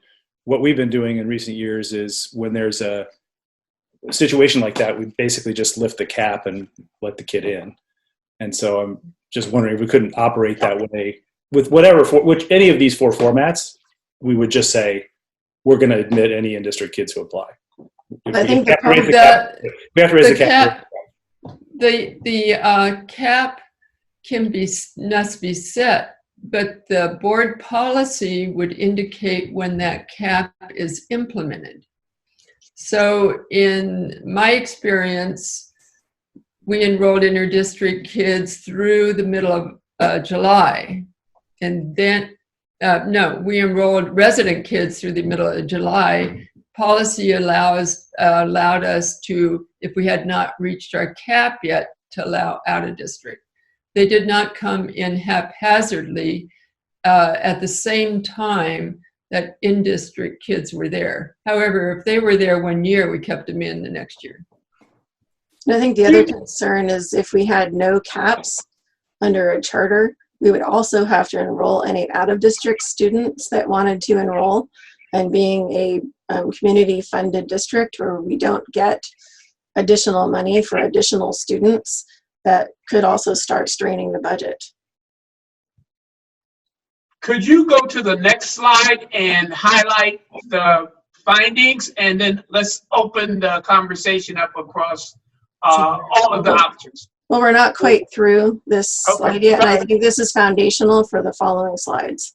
Okay.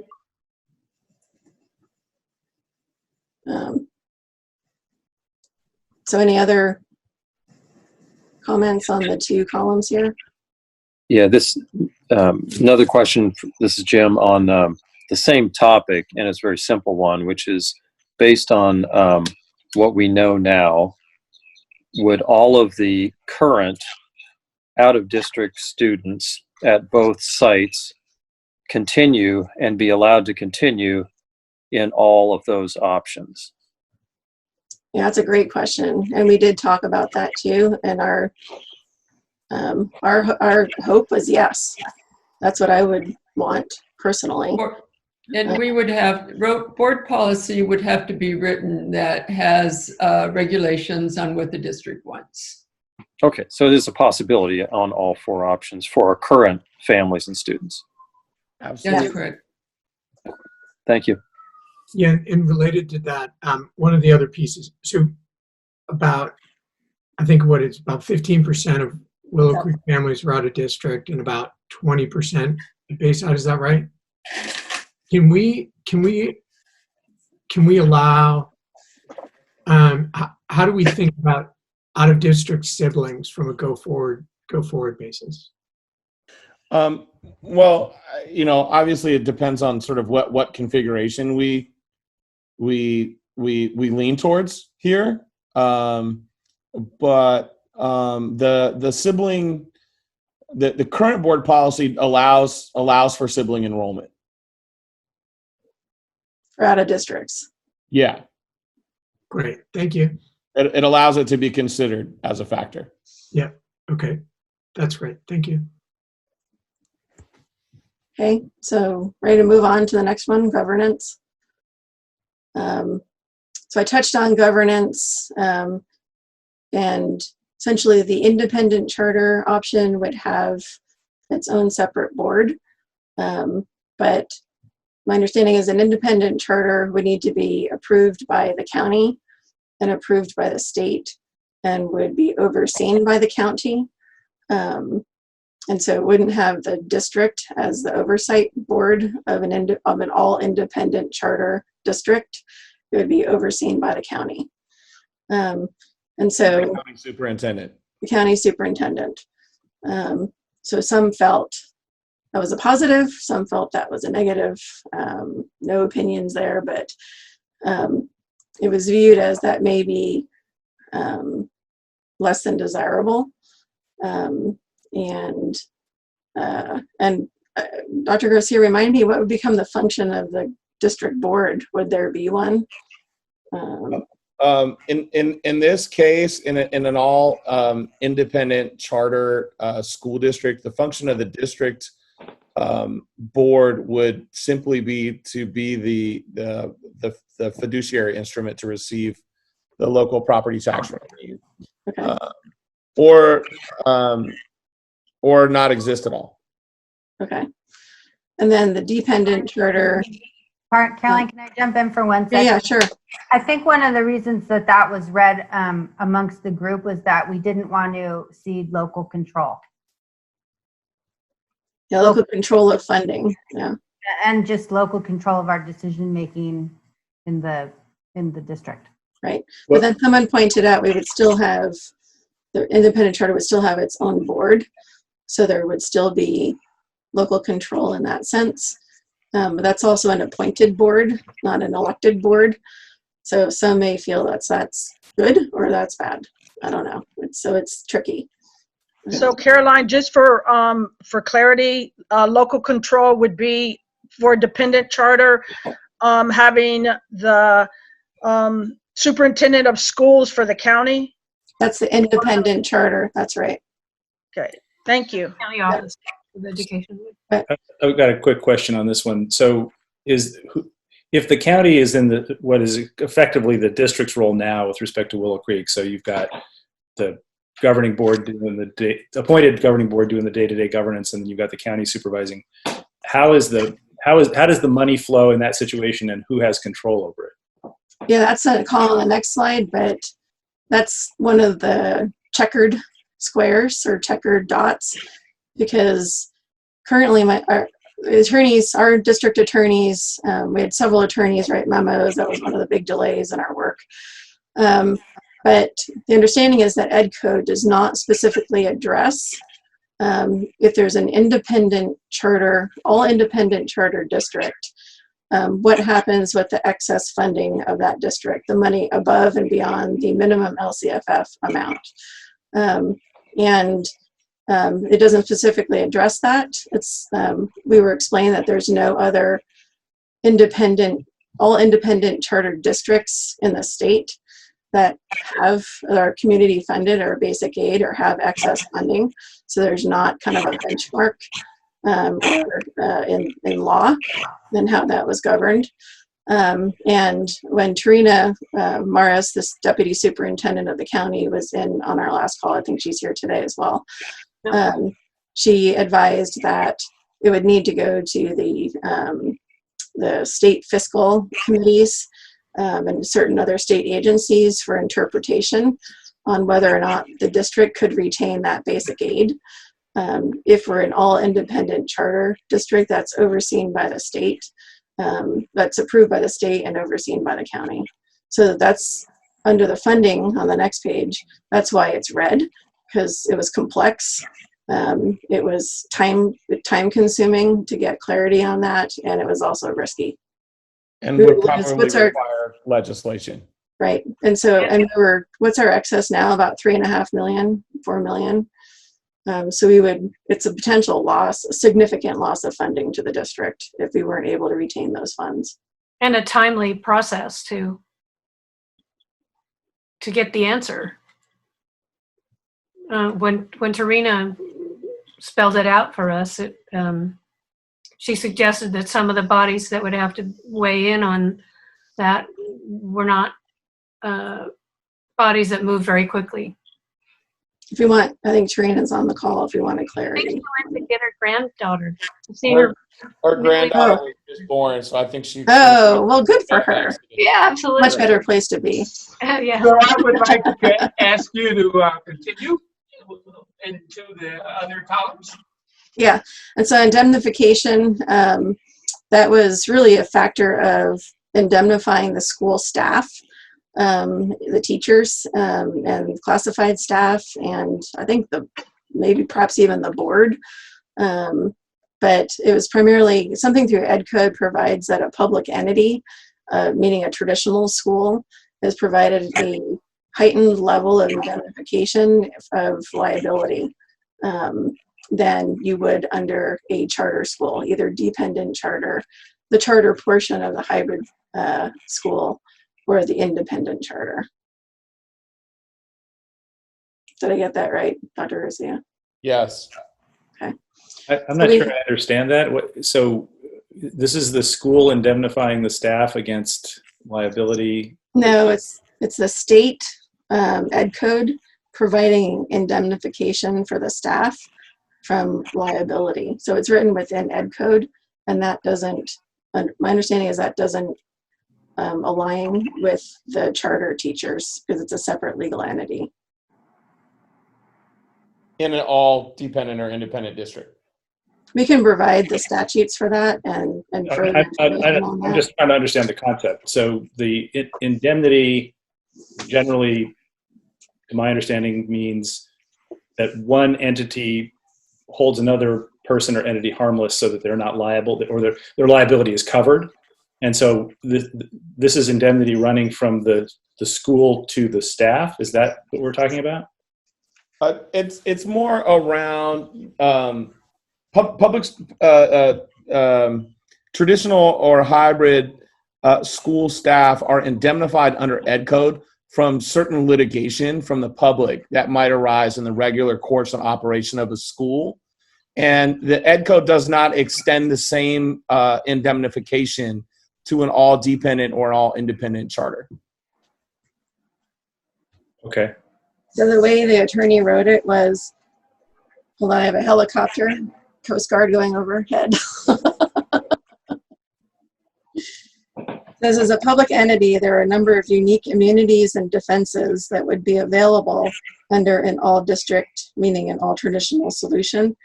For instance, school districts are political subdivisions that receive sovereign immunity from certain claims under the 11th Amendment to the U.S. Constitution. And then it said for the charter schools, let's see, A dependent school would actually get dependent charter, we get the same immunities, but a charter school, an independent charter would not. Okay, now I understand the concept. Thanks. Yeah. Okay. Please continue. And then union, this was all green primarily because we currently have a union, and in order to decertify the union, so we have a union based at MLK, and to decertify and go non-union, you would have to have a vote of 51% of the members of that current union. And our feeling on the board or on the task force was that that was highly unlikely. So, and then also the union provides a heightened level of salary parity and equity, as well as heightened benefits for healthcare, health and welfare, and pensions. So, and I guess the feeling of the task force was to provide that same salary for all staffing. And a union can be, you can have a union traditional, you can have a union dependent charter, a union hybrid, or a union independent charter. So a union could exist under any of these entity options. So the point is the union factor is really not a factor because it's something that can be readily voted by the teachers under any of the structures. Correct. Yes. But to decertify the union, it has to be, my understanding is the current members of that union would need to vote to decertify. So it's not. Yeah, I was trying to interpret the green on that. My interpretation is it's a simple thing that would pass or not pass in terms of remaining or joining the union, and it's a simple vote of the teachers. Yeah. So not a lot of friction, if you will, that's structure driven. Correct. And That's possible under any configuration. Yeah. Okay. That's right. Okay. I just Got don't it. want to imply that a simple vote to go non-union is simple. It's not. Well, Yeah. but just to be clear, I thought I heard you say that to decertify, it takes a majority vote of the union members. I assume of the union members employed within the district. Is that right? That's my understanding. Yes.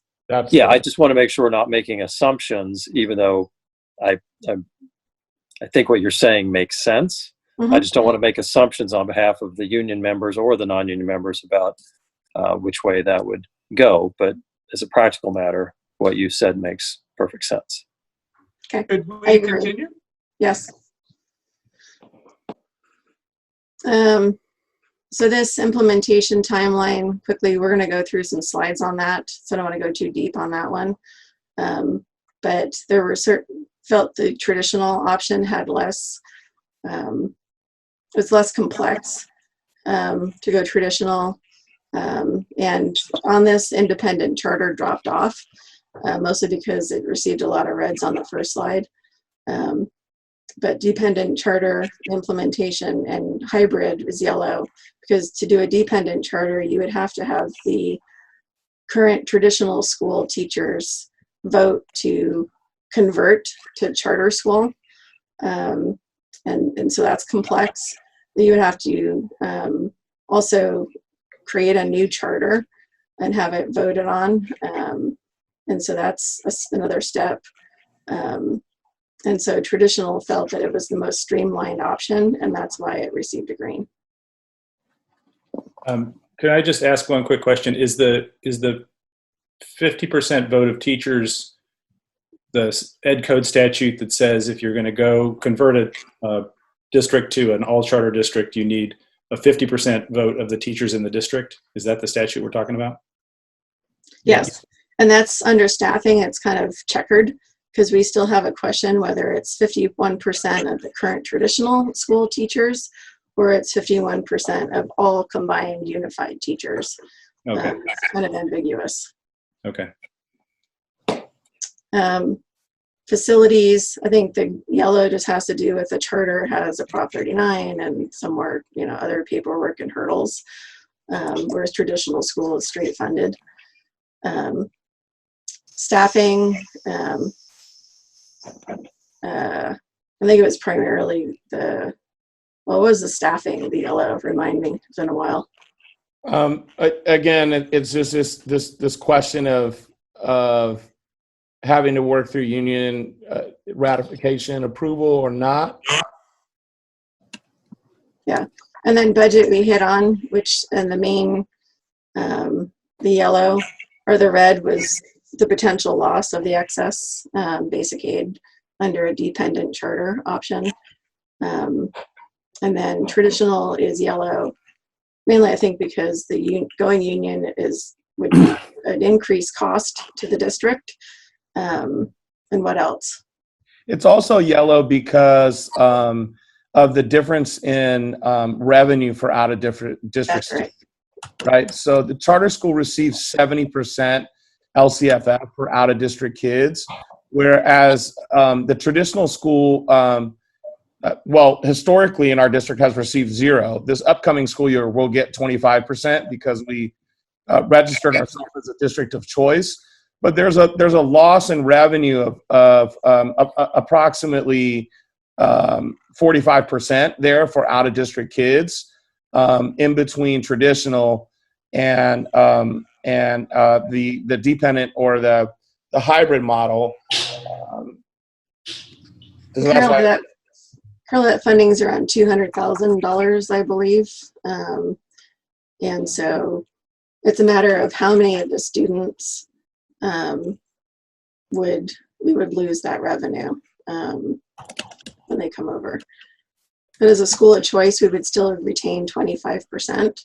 So it would go from 70% to 25% is my understanding. So it might be a loss of 150,000. And then the curricular flexibility is green. There is question of whether a charter provides greater curricular flexibility than a traditional school. And from all inputs from Johanna as a superintendent, Dr. Garcia, I'm certainly not a curriculum person, but the feeling was that same curricular flexibility is offered under any of these structures. Correct. Can I ask a question for clarity in terms of curriculum flexibility? Are you accounting for autonomy in that? Is that what might be the... there is a belief that being a charter school, either a dependent charter or a hybrid or an independent charter for that matter, provides more curricular flexibility than being a traditional school. And in very large school district contexts, that might be true. But in our context, with just one unified school, the issue around curricular flexibility actually really lies with the superintendent and the board. And what I have stated is, and what I believe strongly is that, this belief that there's more curricular flexibility as a charter is tied to the amount of red tape that usually exists in a traditional school district and in a traditional school board around changing or adopting curriculum. But our red tape is very small. It's me. It's you, right? And so if we want curricular flexibility, which it's clear that we want in our community, if we want to do project-based learning, then we can do project-based learning. There's no less curricular flexibility with an all traditional unified option in this case because of our size and who we are.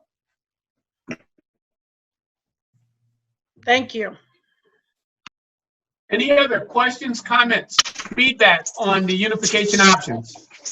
I have a question for the UTF. So with the hybrid model, since that obviously is one that has remained onto this slide, could you share some of the factors that contributed to being remaining at a yellow versus a red? What were the things that, as you were sort of weighing, made you feel like this could be a positive? Sorry about that. Yeah, thank you for asking that, Cynthia. There's a lot of background noise, so I didn't hear the question. David Finane. Yeah, there we go. Okay.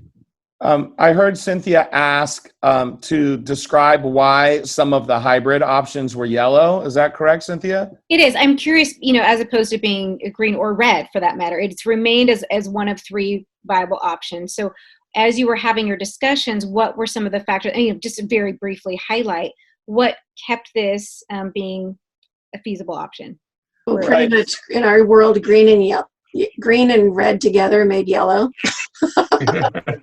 That's fair. Oh yeah. So on the implementation timeline, you have a hybrid of traditional and dependent charter. It made yellow. Same with budget. Yellow and red made yellow. Then facilities, we had the dependent charter being yellow. That kind of carried over to the hybrid. That kind of eclipsed the green. So if a hybrid is a dependent charter and traditional, a portion of the facilities would be simple, easy, complex, where the dependent charter portion of it might have more complexity. So really it's kind of the influence, frankly, of the dependent charter portion of the hybrid on the coloring of that row. Does that make sense? Yes, thank you. Any other questions before we transition to another topic? I want to thank the task force members for a very thoughtful and thorough presentation of this data. We sort of sprinkled board discussion through the slides, so I don't know if we need any further discussion, but if you have any other questions or wonderings about what was just presented, we want to just give you a quick opportunity here. Yes. Are we going to be talking about curriculum flexibility again later in the?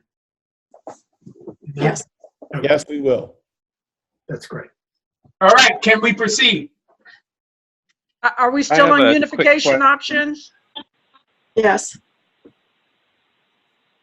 Thank you. Trustee Yes. Barrow? I was just looking at the clock. We're approaching 7:30, and as stated, this is material we went through before, at least at the district board, perhaps separately. I don't know how we are going to get through this tonight, so maybe that's a question at the end, but I'm looking forward to the next stuff, I guess. Yeah, let's proceed, and then the board can make a determination about, what, we'll see how far we go. We'll move a little more quickly. Please. Yeah, our hope is to kind of skip through that heat map a little quicker, but I see the value in bringing the community up to speed and answering any final questions about it. So I agree. Thank you. Yeah. So we're going to dig a little bit more deeply into the timing options here. We felt like in order to do that, some of what we considered around timing was based on the requirements of operating under COVID-19 in the fall. And is based on the idea of having small sanitary cohorts. 15-to-1 is just like a pin number. It's not a drop dead. As we know in our county, we can operate almost at any number that we want, but we do believe that smaller cohorts are safer. And so we pinned it at 15-to-1. It rests on the assumption that there's distance learning available for families with immunocompromised students or family members or vulnerable family members, or families that choose to not attend in-person school just to mitigate risk for their own reasons. It also assumes that there's an after-school K-5 staffed by classified staff, assumes that we are operating in person 5 days a week, 9 a.m. to 6 p.m. or offering programming that long, that there's time for daily teacher collaboration, and that there are enrichment programming is delivered over distance learning platforms. So just some assumptions about the timing options that we're going to present. And we start here with sort of an overall strength and opportunity, weakness, threat analysis over synergies and issues of unification in general before we dive into different timing options. and I'm going to invite the task force to walk us through that. Yeah, so just an overview. This is, these are the driving forces, I think, through any timing option. And we were kind of doing, you know, a SWOT analysis of strengths, opportunities, weaknesses, threats, of unification, and being mindful of each of these as we went through timing options. And then the future timing options will refer back to these. So we put them all in one place. So I know, Lexi, if you want to run through the strengths, opportunities, or someone wants to go through that list. Yeah, I will. So the first one that was that it resolves desegregation of Bayside MLK and decreases Attorney General oversight and risk of future action from that judgment and oversight. Focuses public funds towards in-class education, enrichment and specialty programs, and away from two-school redundancies and efficiencies. And also we talked about eliminating competition for resources within the district. Combined curriculum strengths of both programs. In the task force, we talked a lot about the things that each school was doing well and talked about bringing those together. I know there's collaboration that's very productive already happening between the two schools, and we talked about that. Unified effort to maximize achievement for all students and reduce opportunity gap. This goes back to the data that we looked at the beginning of our program tonight. If we were all putting our efforts towards achievement for all students and reducing the opportunity gap, that was viewed as a very big strength and a very big opportunity. Maximizes energy towards kids and away from legal and funding disputes. Again, that goes back to the competition for resources. Better prepares our incoming 8th graders for transition to high school. Allows for the COVID-19 cohorts, optimal learning class sizes of 15 to 1. I wanted to make a comment about the 15 to 1. One of the things we talked about in the task force was whether or not we could sustain budgetarily a 12 to 1 ratio. And that looked like it could be a stretch, and I'm sure people are going to talk about that more later. We also talked about, as family members and parents of children who attend school in this district, how do we feel about our children attending school in big groups? So we landed on 15 to 1, but as Dr. Garcia said, that's really just a pin at this point. That would be maintaining those sanitary cohorts and optimal learning class sizes so that children could learn in person rather than remotely, unless their families chose that, was viewed as a big strength of unifying and would allow us to use both campuses.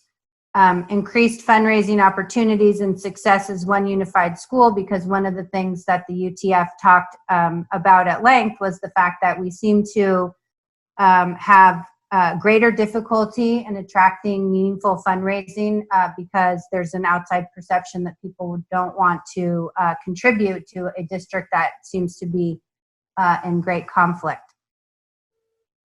Definitely, we talked about a strength as being standardized compensation and benefits for all staff throughout the district. And then we all discussed and agreed that now with the increased discourse in our community and in our country around race equality and equity, that this provided a meaningful and an opportunity for change that we should seize. Can I ask a clarifying question? Mm-hmm. The slide says timing options. I'm a little confused on, and I'm sorry if I didn't understand the setup. Where's the option in this? Are we talking here about strengths, opportunities, and weaknesses and threats of a merger in August, in a few weeks, or are we talking about in general these are strengths and weaknesses and opportunities and threats? Well, you'll see on the next slide that that's a September 2020 option. So we go through the specifics on that option, and it refers back to this slide. And you'll see it says, achieves all the strengths and opportunities sooner than later. So this is a setup rather than repeating the same information over and over under each timing option.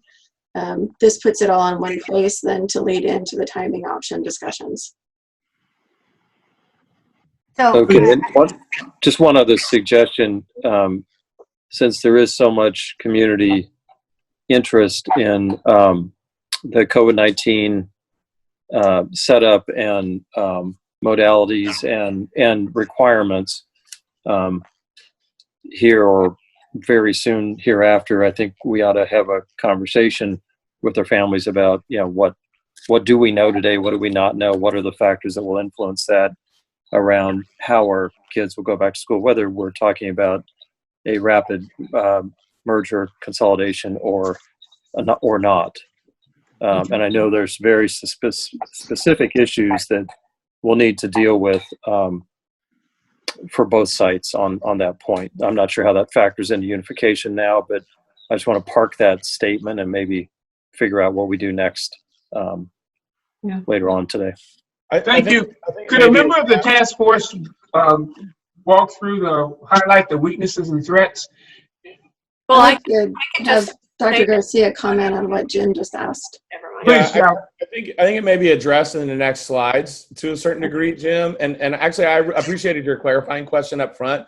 The idea was to sort of look at the strengths and opportunities around unification overall, and then the weaknesses and threats, and then break them down into the timing options. So it's kind of a setup for us to transition to timing options on the next slides. Does someone want to take the weaknesses and threats? Yeah, but I do agree, though, sorry, on this slide, to put the COVID-19 into an option. It's almost something that we need to add as a consideration, but not necessarily drive the timing option. So it's just a little confusing to sort of evaluate an option with that integrated into it. But I'll wait for the next slide. I'm sure you guys have clarity there. I think the idea around there was that why it's under strengths and opportunities under unified was that when we looked at class sizes and the available facilities, that to do a 15-to-1 class size, you would need to unify to do that. Well, certainly when that was the county's suggestion that 15-to-1 or 12-to-1 rather was the preferred, but now it's a preferred class cohort size, but it's not a mandated or a county mandated size. Right. It says there that it's rather than the county is now saying standard class size. Yeah. Yeah. That's right. And I don't know, Lexi, Alina, do you want to just add a little bit of detail around the conversation that we had about that? About the concerns that we had?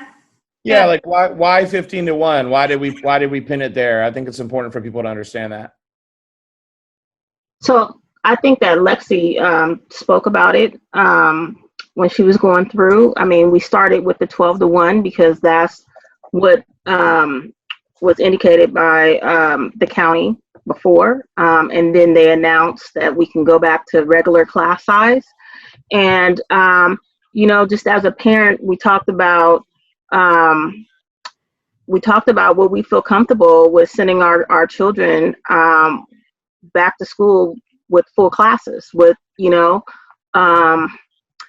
and so if we, I think what we talked about around the comfort level was, would we be able to budgetarily have classes with at a reduced size? And so what would I personally feel comfortable with sending my child back to school with so much uncertainty about COVID? And so we started talking numbers. Again, 15, we're just, putting a pin in it, like Atoko said. And, we can always come back to, what the county means with standard class size and whether or not it's feasible to have reduced class sizes. Yeah, thank you.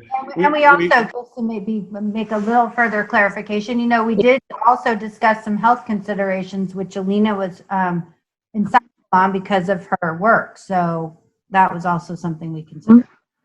Did you guys discuss different cohort sizes for different grades, or was it sort of a blanket 1 to 15 consideration? We did discuss that as an option, you know, of having maybe larger cohorts in middle school and stuff like that. I think part of, you know, where we're all wrestling as a county is our school reopening order right now is a little bit of an outlier statewide, and it doesn't seem to completely align with different public health guidelines that we've gotten around different business operations, for instance. And so we actually spent some time really saying, well, you know, what if it was 19? What if it was 20? What if it was 17? And really, you know, leaning to a certain extent on Alina's work as, you know, as a nurse and around health. This was the number that we got to that we felt was a safer option. So Dr. That was also Garcia, fiscally viable. I have a question of clarity. Dr. Garcia, you might be able to pipe in. Certainly, we are living with the virus. It's going to be around for a while.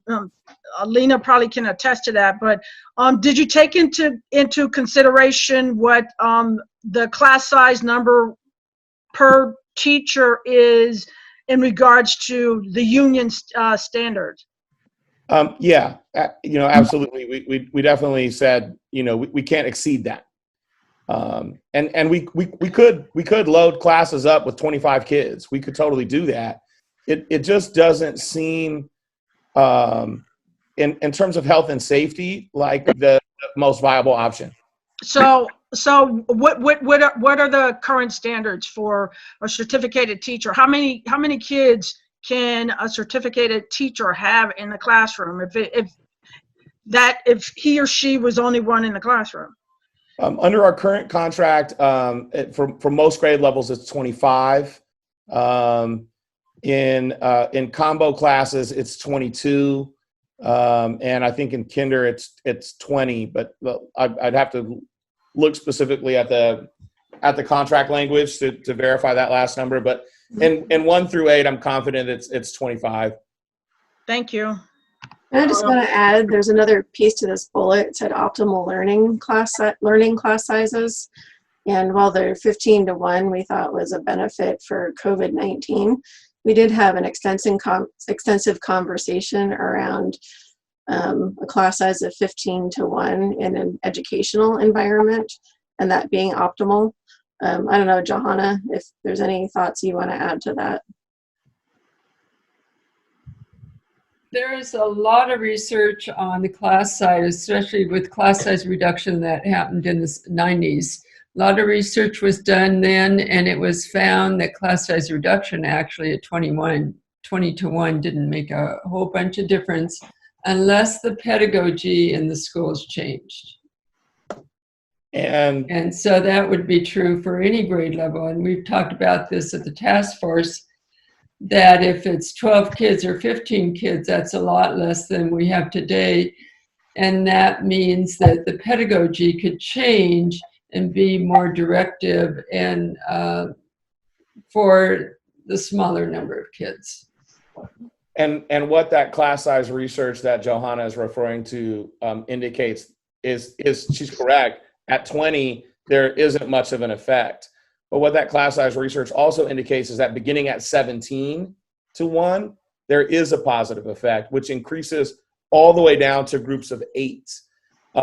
In fact, some of that research suggests that because of the smaller number of students, teachers are better able to shift their pedagogy, as she said, better able to differentiate instruction, accelerate instruction for advanced students in a much more effective way, and most importantly, I think, or equally importantly, provide intervention for students that are behind. Class sizes of 15 to 1 and lower have suggest that students can gain up to a full year of lost instruction in 1 year. So make 2 years worth of growth in 1 year. And, you know, this is really a concern, you know, for us around any of the mitigating any of the learning loss that has occurred due to the COVID-19 shutdown and distance learning for really all of our kids. So, sir, may I ask another question? Just for clarity, and it's kind of off the topic. At the onset of tonight's study session, it was stated that we need to be mindful of time, and these are great conversations. Did we set this to be done at 8? And if that is the case, are we able to collectively come together and just, ask for more time here? Because I know you guys got more ground to cover, and I don't want to look at the clock. As with any board meeting of ours, we always try to stay within the scheduled time. And if items run over and we decide that we want to continue to conduct business as a board, we have the right to do that. I think out of respect for process, and I think that's where Omawali was going a minute ago. Maybe let's get to the end of this slide and then we can have a discussion amongst both boards about wanting to extend time. Thank you, sir. So weaknesses and threats, could someone highlight the balance of this slide? Alina or Sure. Anna or Dara? I'll go ahead. So some of the weaknesses and threats that we discussed were lack of community trust and buy-in over what would be a final plan and implementation process. Also, feeling of loss of each of our individual schools to a combined school culture, programming, etc. Foundational disagreements, so lack of alignment over timing, over structure, organizational, like as in traditional charter, hybrid governance, facilities, grade configurations, union versus non-union, staffing, curriculum, school calendar, funding, operations, etc. The complexity and funding risk and unknown of certain structural options, if it was selected in the final plan. The potential reduction in force, difficulty unifying with an environment of lawsuits, funding disputes, and distrust. And lastly, the global economic uncertainty, our public health crisis, and social unrest and corresponding fears. So the next couple slides allow you to share your thinking about different timing options based on this SWOT SWOT analysis, strengths, opportunities, weaknesses, and threats. But we're at a point where we need to have a process conversation. And Dr. Garcia, I should have reminded you to check your chat room. But yeah, we do need to make a decision about how long this meeting can be extended, if at all. So first of all, what I'd like to do is use our FISTA 5 protocol with which we created the agreements. And so I just want to get a general consensus amongst all trustees. Can I get a FISTA 5 on extending the time? How much time? That's the next question I'm going to ask, Johanna. Well, I'm going to answer after I hear the next question. But you can both in too. Does that make you a 3? Can you give me a 3? No, probably 2. Yeah, I just have other obligations. Understood. Tonight. Deborah? Deborah's a 5. Alina, Lexi? I said I was a 5, but I agree with Johanna. It depends on, how long. Caroline, Bonnie, Marika, Cynthia, Jeff is a 1. Kurt? You're muted. Kurt's a 3. 2, 3. Okay. Jeff and Johanna, if we settled on a time for the extension, would that possibly move you to a 3? I guess my reason for being a 1 is partly familial obligations, but mostly my sense from the conversation tonight is that we're very much going to need another meeting like this, which isn't terribly surprising. And so I would be inclined to, spend our energy now trying to figure out if, we can align schedules for another meeting to finish this, really important, deep discussion. This has been really valuable so far, and I really appreciated having this discussion. It just seems to me we're gonna need another session anyway, but that's my take on it. And I'm just wondering, Coco, how many more slides do you have in this particular? Because if we're talking 8:30, that's something to. The fact that we are setting a precedence tonight speaks for itself. That this is the first time that these two boards have come, regrettably, on a virtual platform. I wish we were in an auditorium, but. How many more slides do you have of this particular part? And Jeff is right. We are going to have another meeting, but I'm just curious. I think there's about 4 or 5 more slides. Given Jeff's expression of familial obligations and Johanna's expression of familial obligations, maybe I'd like to approach it this way. Johanna and Jeff, how much more time can you give us, given that most of the other folks were amenable to extending? How much time do you think it'll take to get through the slides? 15 minutes, 30 minutes? Yeah, 30. Always depends on the amount of discussion we have, of course. But I think 30 minutes is fair for this section. How about if we had a hard stop at 8:30? If I could add, please. Yes.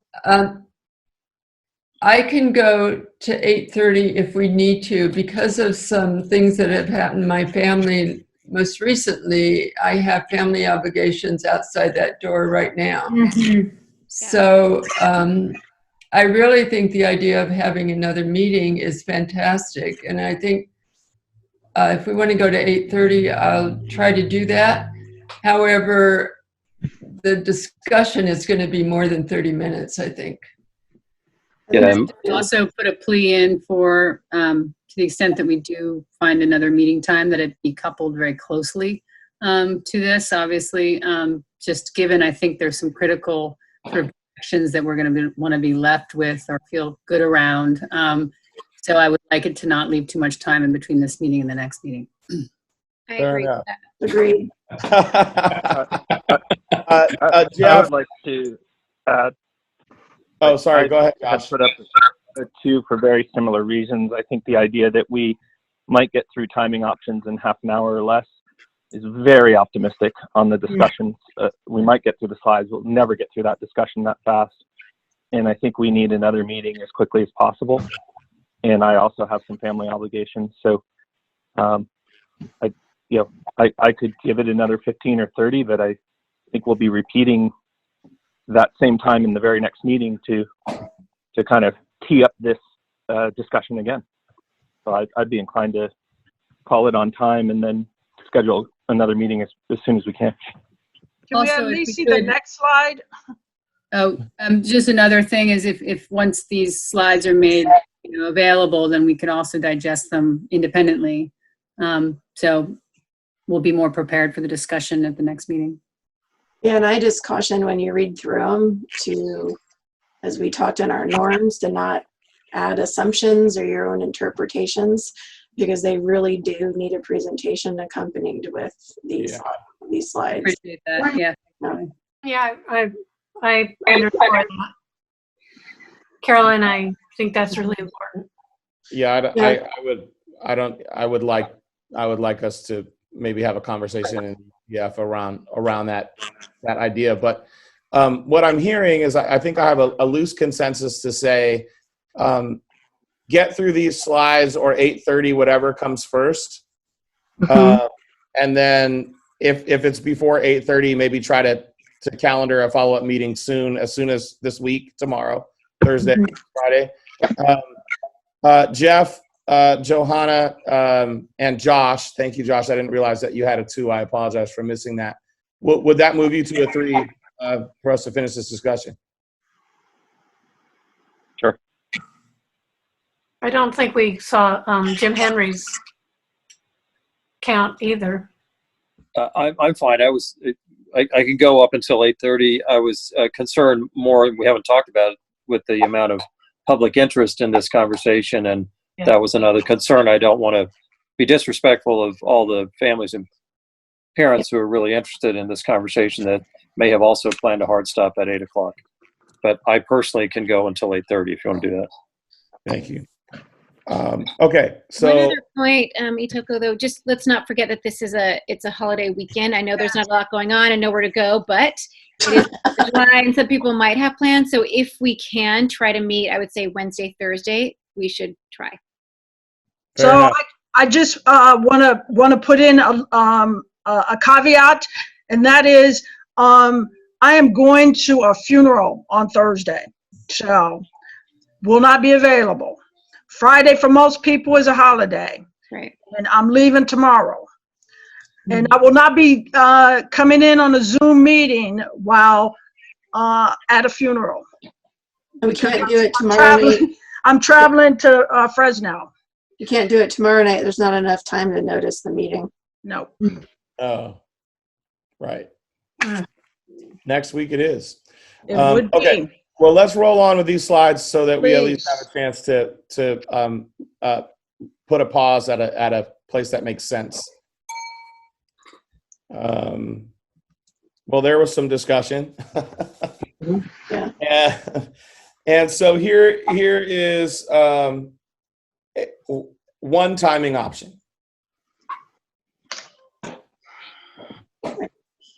So, so this was September 2020, and looking at the strengths and opportunities, it allows for all or most all of the general and unification synergies that we just reviewed above to be realized as soon as possible.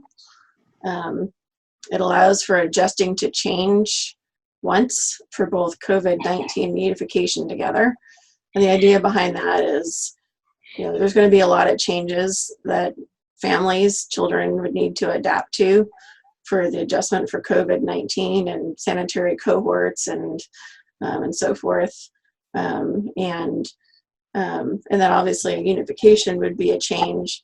And so rather than going through change twice, perhaps combine forces and go through it once together. So that's the next point as well. One effort towards complying with COVID-19 requirements rather than two schools duplicating efforts. So rather than Bayside MLK, figuring out all these requirements in Willow Creek, and then having simultaneous, perhaps inefficient purchases related to the COVID-19 requirements with masks and so forth, combining forces to do that together. Also, student unification would work off of current momentum behind unification. It avoids the loss of continuity in the committee, the board, work groups, and community participation. And then if we have questions about this, but there's entry into credentialing programs for 2021 school year only, and that's due to the COVID-19 restrictions. That allows something it's specialists that could enter the credentialing program to help with staff retention, but that's only for this coming school year. And then there's a high potential for fundraising in the current climate with the George Floyd and all of the other Black Lives Matter and COVID-19 and all the other fundraising opportunities that are heightened during this period. Weaknesses and threats. There's concern about a short timeline for planning, implementation, communication, community feedback, and adapting to the change. And that's no small order, but we've heard from staff and others that perhaps could address this. Anxiety, pressure of planning for COVID may distract from unification efforts, so we want to acknowledge that as well. There's a desire perhaps to unify after November 20 election and or after Willow Creek and district lawsuits are resolved. And the November 20 election would be an election of two of the current school board members, may be replaced with others. So some may have a desire to wait for a district board change to unify. And also emergency teachers will not have full credential and preparation. If there's questions, Dr. Garcia could address that. So this may not pick up everything, but that was kind of our highlights of September 2020. Any questions, comments, wondering, or can we move to the next option? I just wanted to ask about assumptions here. This is a full throttle unification September 2020. Was there discussion around potentially phasing, given how much is on our plate to sort of work out, that there could be a let's do some things, not all, in a 2020 scenario? Yeah, and I should have listed that up front. We have a September 2020 option. We have a September 2021 option, we have a January 21 option, and we have a phasing option. So we'll hit that phasing option at the end. So I had a question relating to the COVID-19 issues.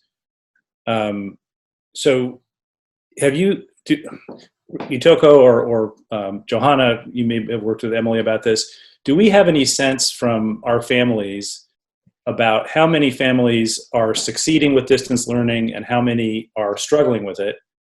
How many would be inclined to continue distance learning longer, so that we might have a sense of, how big our classes would be, that there might be some families who want to stay home, either for risk mitigation or because the distance learning is working for them, so that we could figure out, like, what size classes are we likely to have if we just let people choose their option, coming to school or staying home?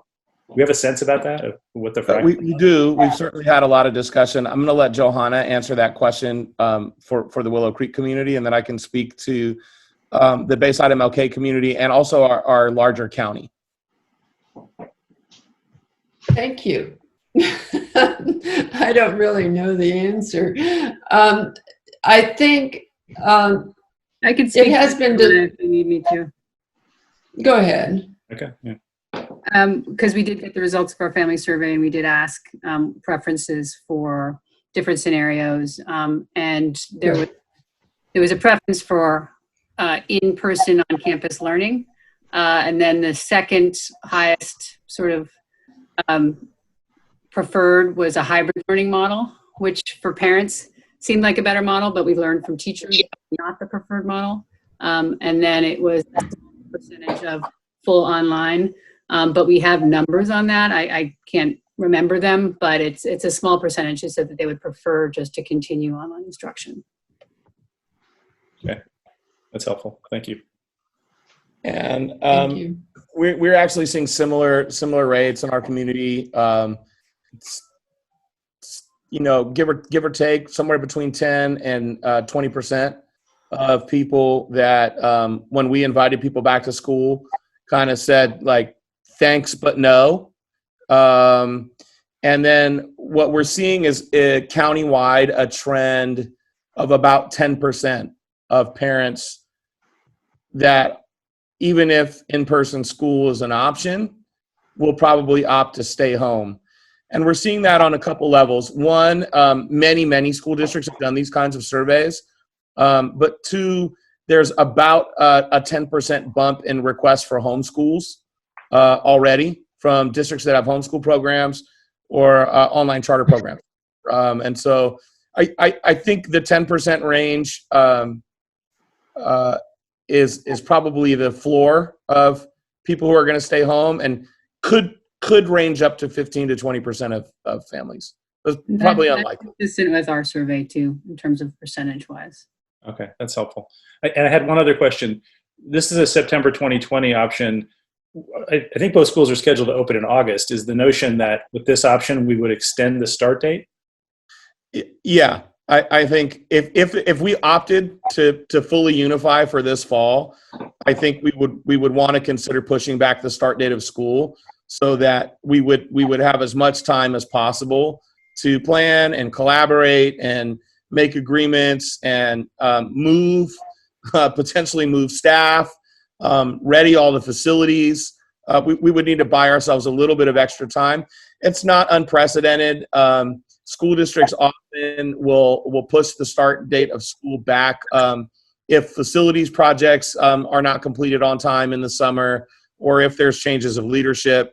We're not suggesting we push it back any more than till, probably after Labor Day, but this would be considering probably an after Labor Day start. And of course, we'd have to get buy-in and agreement from all the parties to do that. I'm going to invite you to go to the next option, please. Well, one thing that would probably a request would be a fair number of those strengths and opportunities in the last one, I think, are things we should be doing regardless of when we do unification. So, and Mike, you can probably speak more to this, but when we talk about efforts to comply with COVID requirements, when we talk about working through kind of the adjustments and the changes, doing joint buying and all that, I think those are things that, regardless of when we phase, I think that we should be jumping in on that, which I think is an opportunity regardless. Thank you, Kurt. Mm-hmm. Next slide, please.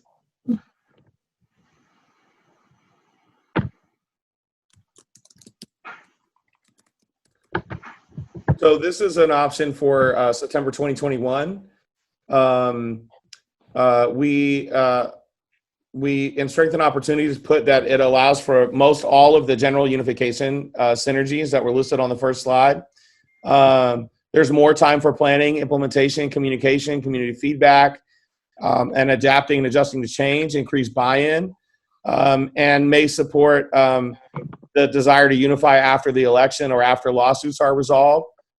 So weaknesses and threats of a September 2021 plan are another full year delay of all unification benefits and synergies, a potential loss of momentum, increased divide on issues surrounding unification, continued competition for resources, particularly with COVID-19 budget impacts, both schools inefficiently preparing COVID-19 model without synergies, shared funding, and sufficient space for small cohort class sizes, 2 sets of disruptions of programming, 1 for the COVID-19 requirements, and then again a year later for unification, a potential loss of continuity in committees, board community, and participation, and a missed 2021 credentialing program window for non-credentialed teachers on the Willow Creek staff, and also for potentially for para-educators and other classroom aides that are wishing to get a credential this year. Question. I've heard we've talked in the past that regardless of timing, we might be only talking about a few grades first. Is that part of what we're discussing here? Is this just period? If we were to unify 21 versus this fall for the whole, are we talking all grades, or is this still just partial? Both of these first options that we presented are all grades. We'll get into the partial option on the next slide. Okay, thank you. Any other questions, comments? Please continue. No, it's not the next slide. It's the one after. I had a comment. Yes, go ahead, Josh. Can I see this slide again? Oh yeah, my apologies. That's okay. I don't understand why we would miss a credentialing window. Why couldn't we take advantage of the window even if we were unifying a year later? Because the credentialing window would require a placement in the fall. This is related to, yeah, this is related to if you were go to like say a 15-to-1 class size, and one reason is if we went to 15-to-1 class size, we would need additional teachers, and so some specialists could work towards a credential and move into that class size. So it's really a function of unification that you would do a credentialing of non-credentialed teachers. And I think it's also, if you were to unify as a traditional school, the specialists, well, wouldn't need credentials now. There's a requirement 2 years from now that they're credentialed. So one of the previous benefits of a charter school with allowing non-credentialed specialists, that goes away. So it allows those specialists to also become credentialed. And I think under that scenario, they could do that now. But I don't know if waiting a year to unify, they would be incentivized to do that within Willow Creek.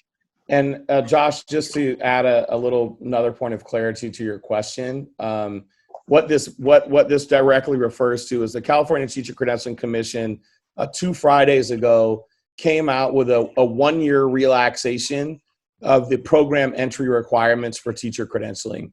So most of the time you have to pass your California subject examination tests, either multi-subject or single subject, depending what kind of credential you're going to get, in order to enter a teacher credentialing program. And there is a 1-year waiver that waives that requirement. You still have to pass them before you get your credential. But it allows you to not take the test.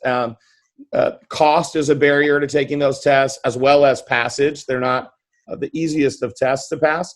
And so that, I mean, it's possible it could be extended, but what we know from the Teacher Credentialing Commission is it's just a 1-year waiver.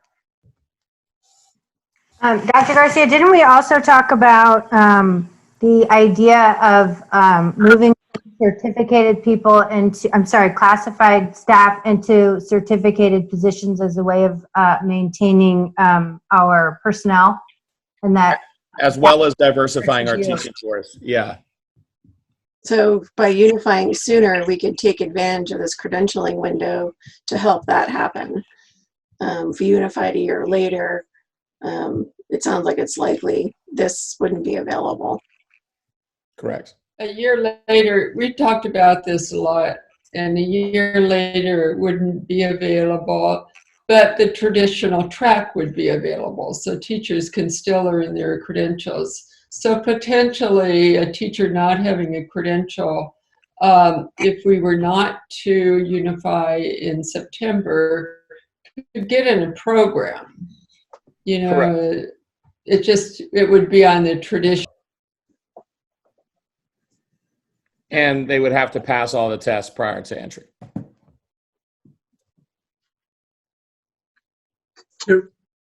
Okay, yeah, please, could we go to the next slide?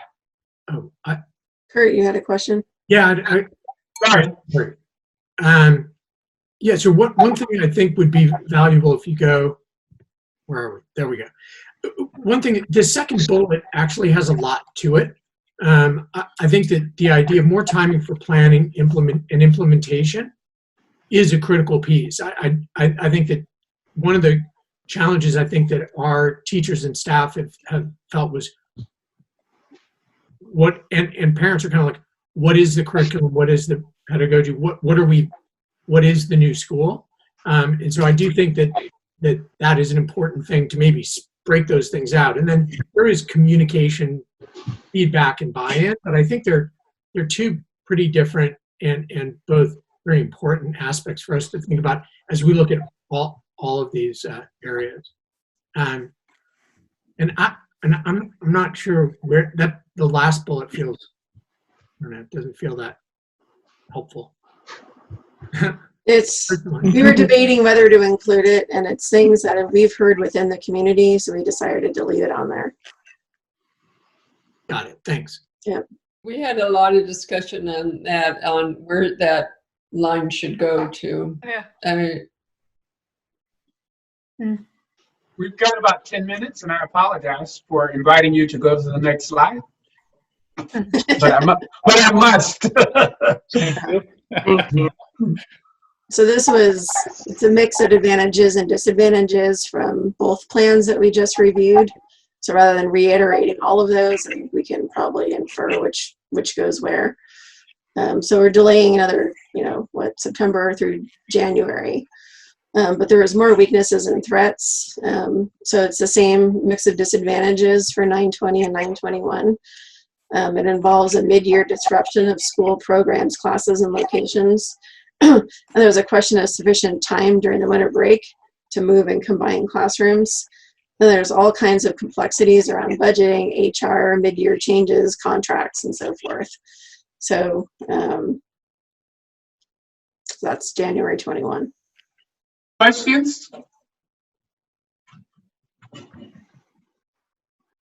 Next slide, please. So who wants to go through this one? Sure. Strengths and opportunity. Yes.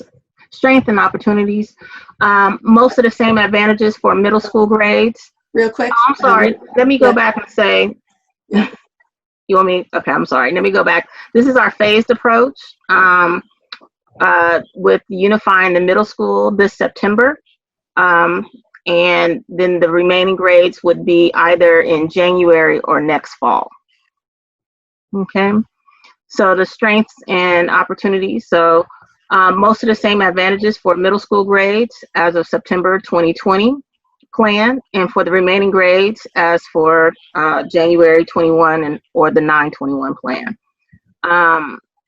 It begins the process of unification sooner rather than later. It allows for a trial period between Willow Creek and the district for unification to promote trust, resolve unforeseen issues. And then we'd also be able to identify the proof of success and receive increased buy-in. For weaknesses and threats, most of the same disadvantages for middle school for this as the September 20 plan, and the remaining grades as of the January and September of 21 plans.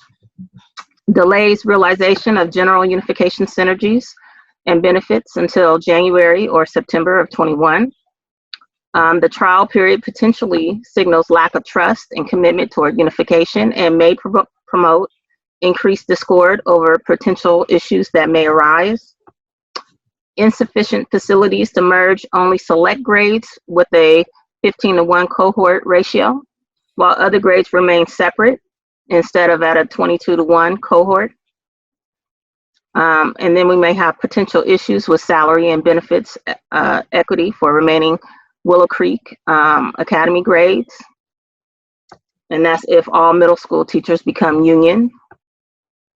And then the timeline allows for more complex negotiations, agreements than full unification. And then there may be a less optimal structure. Thank you. Questions, comments? So you guys may have thought about this, but if you were to do like a gradual and have just a middle school, hypothetically start in September, and then you have, I'm thinking grades K through 5th remain as an independent charter, like that level of comfort and that level of, it's working this way, and so why change it? And I'm just wondering if you had discussions around that, because if we brought in the middle school, then it very well may mean that we've desegregated the district and we've met our obligation with Attorney General. So leaving the two K-5 separate? Correct. So is that like a fourth plan? Is that what you're suggesting? Well, no, and maybe I'm not. Maybe I'm been a little too ambiguous. And so what I'm saying is, if we unified the middle school, okay, so it's now unified, and possibly you've already met the desegregation, mandate by the Attorney General. What's the motivation to continue to a full unification? Because now you can still have your K-5 as two separate programs, if you will. I think we were trying to capture that with that third bullet, as well as with the second to last bullet. On which side? The strengths or the weaknesses? On the weaknesses side.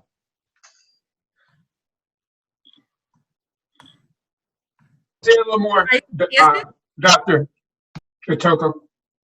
Well, the bullet, like the trial period, potentially signals a lack of trust and commitment towards unification, may promote increased discord over potential issues that arise, or that the timeline is more complex negotiations. That the idea is that, to Trustee Green, to President Green's point, unifying in this phased approach may disincentivize full unification. Is it fair to say then that where the unification task force landed was either with full meaning all grades this fall, or all grades next fall, 21? Those are the two that you all put forward, or not really? I mean, we're putting these all forward for discussion, and I think that's why we're having this study session, is for all of you as a full board to kind of weigh the different benefits and advantages of all these different structural options. Can we mute Tanya? Someone's talking. Sorry. Can I ask a question about Ida's? Was it a worry that about the sort of disincentivizing unification that was part of your question, or was it was there that sense of, oh, we're going to lose momentum if we do that? We've got 2 K5s, we're good to go, and we'll have a middle school, or was that something that there was something attractive there about that? The latter. Yeah, the latter. We're good to go. We got two. Yeah, we've met the obligation. We've desegregated. We got 2 programs. Let's move on. We're good to go. Right. Yeah. Can I just jump in? Sorry, I didn't mean to interrupt, but I think what we considered was that a proof of success would motivate further unification. And what I'm hearing the concern is that it may be a success that demotivates because people say this is working fine, right? And I'm not sure, we looked at that possibility. We thought if there's success, it would build momentum and create community buy-in toward unification rather than stagnating the process. Well, I think too, we're sort of the examples of that trust and whether we're committed to unification, and we can, declare as much that that's not something that we would be driving towards. We'd want, I think I can speak for at least everyone I know on this board, that we're all very, behind unification as a concept. So I don't foresee that as losing momentum to that degree, but nonetheless, I see the concern. Also, I would say that if you maintain 2 K5s, you don't solve a lot of the other problems we talked about, like competition for resources and continued budget disagreements and those kinds of things. Plus, you don't. That's true. You don't. There would be a lot of budgetary drawbacks to doing that. I think that looks like that ends up being the worst of all worlds. Yeah. But it ended at the end. I think the idea is but no, not. I actually think this is a pretty interesting thing for us to look at. But I think that the idea was, I think that yes, the solving for the AG is a consideration. But when we look at all the reasons for unification, it is one. But prior to the AG, we've been talking about unification as an important thing to do for many other reasons. So I think that would look at that as an outweighed value, and I would look at the others as important or more important because they actually solve the real long-term problems that we're trying to solve for. So I think that actually, to me, I think it has the opportunity to drive proof of success and increase buy-in, because that's what we've seen, and we had a challenge with, a rushed merger before, and it didn't go well. So I think that there is an opportunity for us to think about the value of timing. But I think, Ida, to your point, it needs to come with expected commitment, right? It has to be a truly phased approach versus let's give it a try and then decide. Those are 2 different things, I think. I think a phased approach is different than a try before you buy, which is, I think, and a fair fear, right? Yeah. I think it would not be a plan that I would not define this as that. I think that would be super important for us to think. Yes, and I really think that we are on the edge of doing something that. No, I don't really watch any of that stuff. Like, not even like. So I don't know who that is. He told any me of it. I just mute her. But I think we're on the edge of doing something that can be in effect throughout the country. So this is a great meeting, and it's almost going to be like watching a really good movie, and you're waiting for the end, but you're not going to be able to see it until the next. It's Hey, 25. So Jim has a question. Who's on? Go ahead, Jim. Oh, just a really quick question for the task force. I've heard numbers about the size of middle school, that there's a relatively small number of students at Bayside MLK in the middle school grades. I was just curious if anyone can comment about that, as it might impact our thinking about this phased option that would make the phased option even more attractive or perhaps smoother to implement. Is that a factor or not? I don't even know if it's a reality, but that's my question. It's a reality. That's a legitimate factor. I think that's one reason why, this presents as a potentially attractive option. We have 33 middle school students next year, combined with the 150 projected enrollment at Willow Creek. That would make basically 183 middle school students combined. Okay. I think the major concern there then is still around cohort size and availability of classrooms. But I think in terms of practicability, if that's even a word, there are some synergies there due to the small number of middle school students at Bayside MLK. Great, thank I you. think a major factor in this too, though, is what's the structure of the middle school? Is it independent charter, which comes with all the issues that we talked about with independent charter?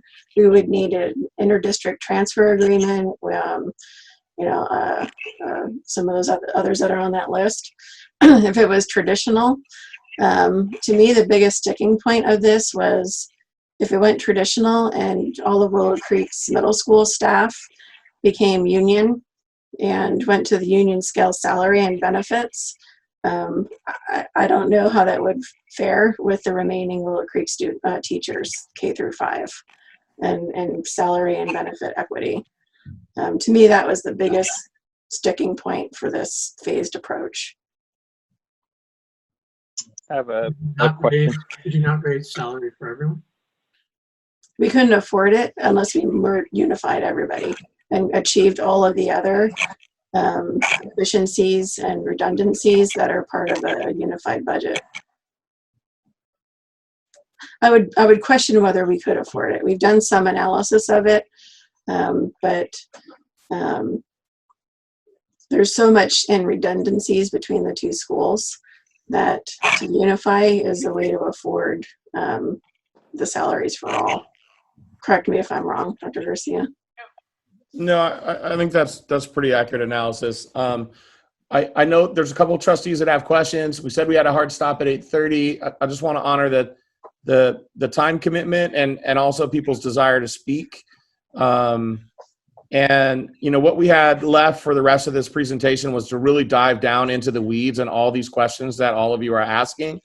And then to lay out a couple potential options in terms of a kind of a scope and sequence and much more detailed timelines moving forward. So I want to give the folks that want an opportunity to speak, and then if Jeff and Johanna give us some grace, we can have a calendaring conversation, or if not, we can move that to email.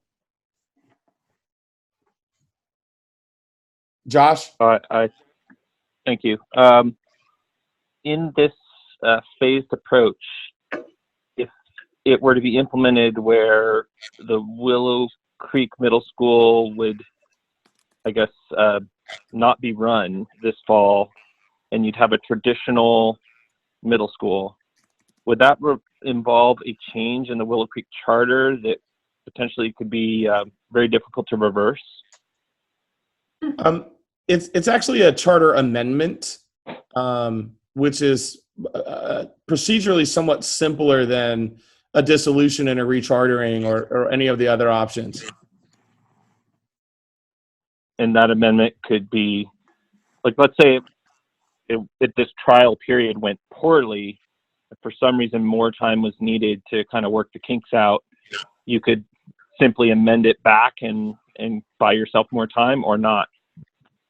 You theoretically you could. I think, you know, in terms of our relationship and in terms of trust, it would be really important if Willow Creek were going to agree to amend the charter in any direction, that we, you know, have some understanding that, you know, we wouldn't reject it, or, you know, if they wanted to re-amend later, that we you know, we wouldn't block that. Obviously, you know, it's still a vote of the full board of trustees, but, you know, I think this is why we're having a study session, right? Is we could talk through these different possible scenarios.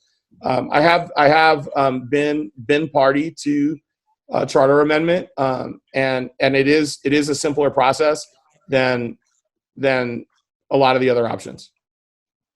Thank you.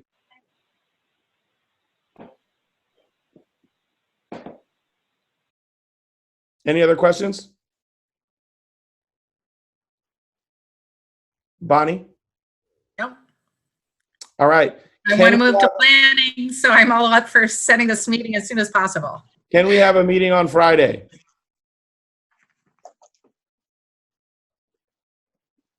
I don't think Ida's around. No, she's giving us a 5. Oh, wow. I'm around. I'm just doing a turnaround. Driving down Wednesday, coming back Thursday. Okay. Josh is a 3, Kurt's a 4, Jim? I'd rather not do it 5 to 8, so I don't know if we're talking about daytime or nighttime. Well, it's a It holiday, makes a difference. so we could do like a middle of the day. Oh, Cynthia's a 1. I'm out of town, but you know, you have quorum. And Josh is a 3. You know, I'm pretty sure all of our schedules are clear because it's a federal holiday. So we could do a middle of the day or a morning kind of a situation. Just to be quite Morning to middle of the day, if that's anyone's preference too. Yeah, just to be quite frank, I may have to take that meeting from a moving vehicle, and so I just want to give that caveat. I'm happy to do it. It's not an impossibility. So it looks like there is some energy around Friday. Can I ask you a question, Itoko? I mean, I know people want to have this like tomorrow. What's wrong with Monday? Let's do it Monday. Monday, 5. That works. Monday to 5 I for mean, me. you shouldn't have to be driving trying to conduct a Zoom meeting. And I would like all board members from both boards there. Right. I'm gonna be driving no matter what we do here, so this doesn't matter. Monday? No, I prefer Friday, but Mondays, I can do Monday if we have to. What time did we see on Monday? We haven't set a time. Are you good for Monday? Yeah, I can be on for part of it. I have a child's birthday, so my own son's birthday. So I will be very limited. What are your time frames, Cynthia? I mean, probably it's not going to work for you. I would say the earlier the better. Can you give us like a time range? Yeah, if it were started like no later than, well, are we thinking it's another 3-hour meeting? Let me start with that. Probably. Yeah.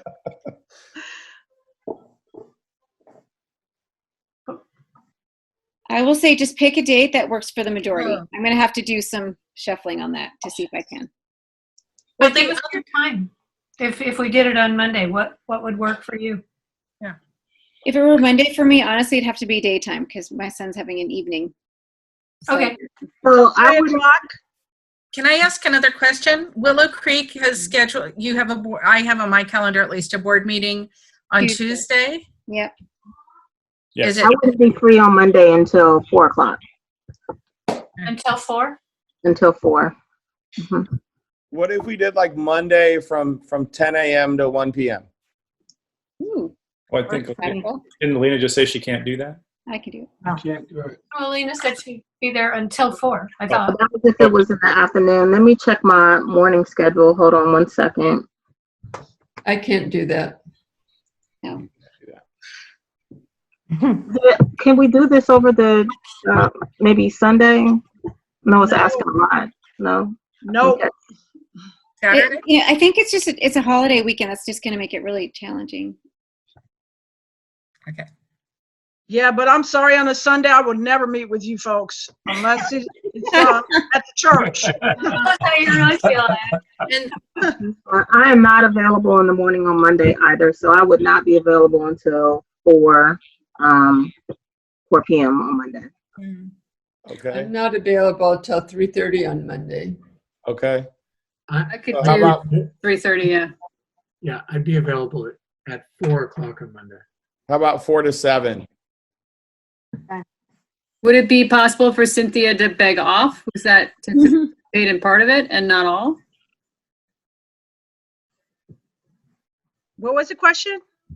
I mean, I know Cynthia's got a son's birthday party, so I'd love for her to participate, but if she's also, it's okay if she leaves when she has to. Is that, we have to make special provisions for that? No, because you'd still have a quorum on your board. And she can watch it afterwards, which is the beauty Exactly of the what you want to process. do. Yeah, right. So if we I would say start that at we have 4, to keep this going. So if it's Monday, then do it Monday. I'll be on for as much as I can. You can just put the earbud in your ear and walk around and pretend that you're. Probably not for my own kid's birthday party. Somebody Yeah. else. I draw the Okay, line. fine. Okay, so it sounds like we have a consensus around Monday from 4 to 7. Does that work for Johanna? Yeah. Yeah, and I'm going to sign off. I'll get the rest of the details from Okay. Alexi and Alina. Thanks, you guys. Great meeting. Thank you, Johanna. See you guys. Thank We you, didn't everybody. ask Dr. Omawali. Thank you. It's all Is good. Dr. Omawali? Thank you, Dr. Omar. Yes. Thank you. Are you available on Monday? Absolutely, yes. Okay. Do we need to officially adjourn before everybody's kind of popping? Yeah. Yes. As long as you and I are around. I was just wondering whose house I can come over to right now for dinner. I mean, people got family obligations, so it must be dinner time. Yeah. So I'll move the adjourn. Guess who's coming to dinner? I'll move the adjourn. I'll second. I'll second. It's Move the been adjourn. second. All right. Thanks all. Bye. Bye. All right. Thank you. 8:35.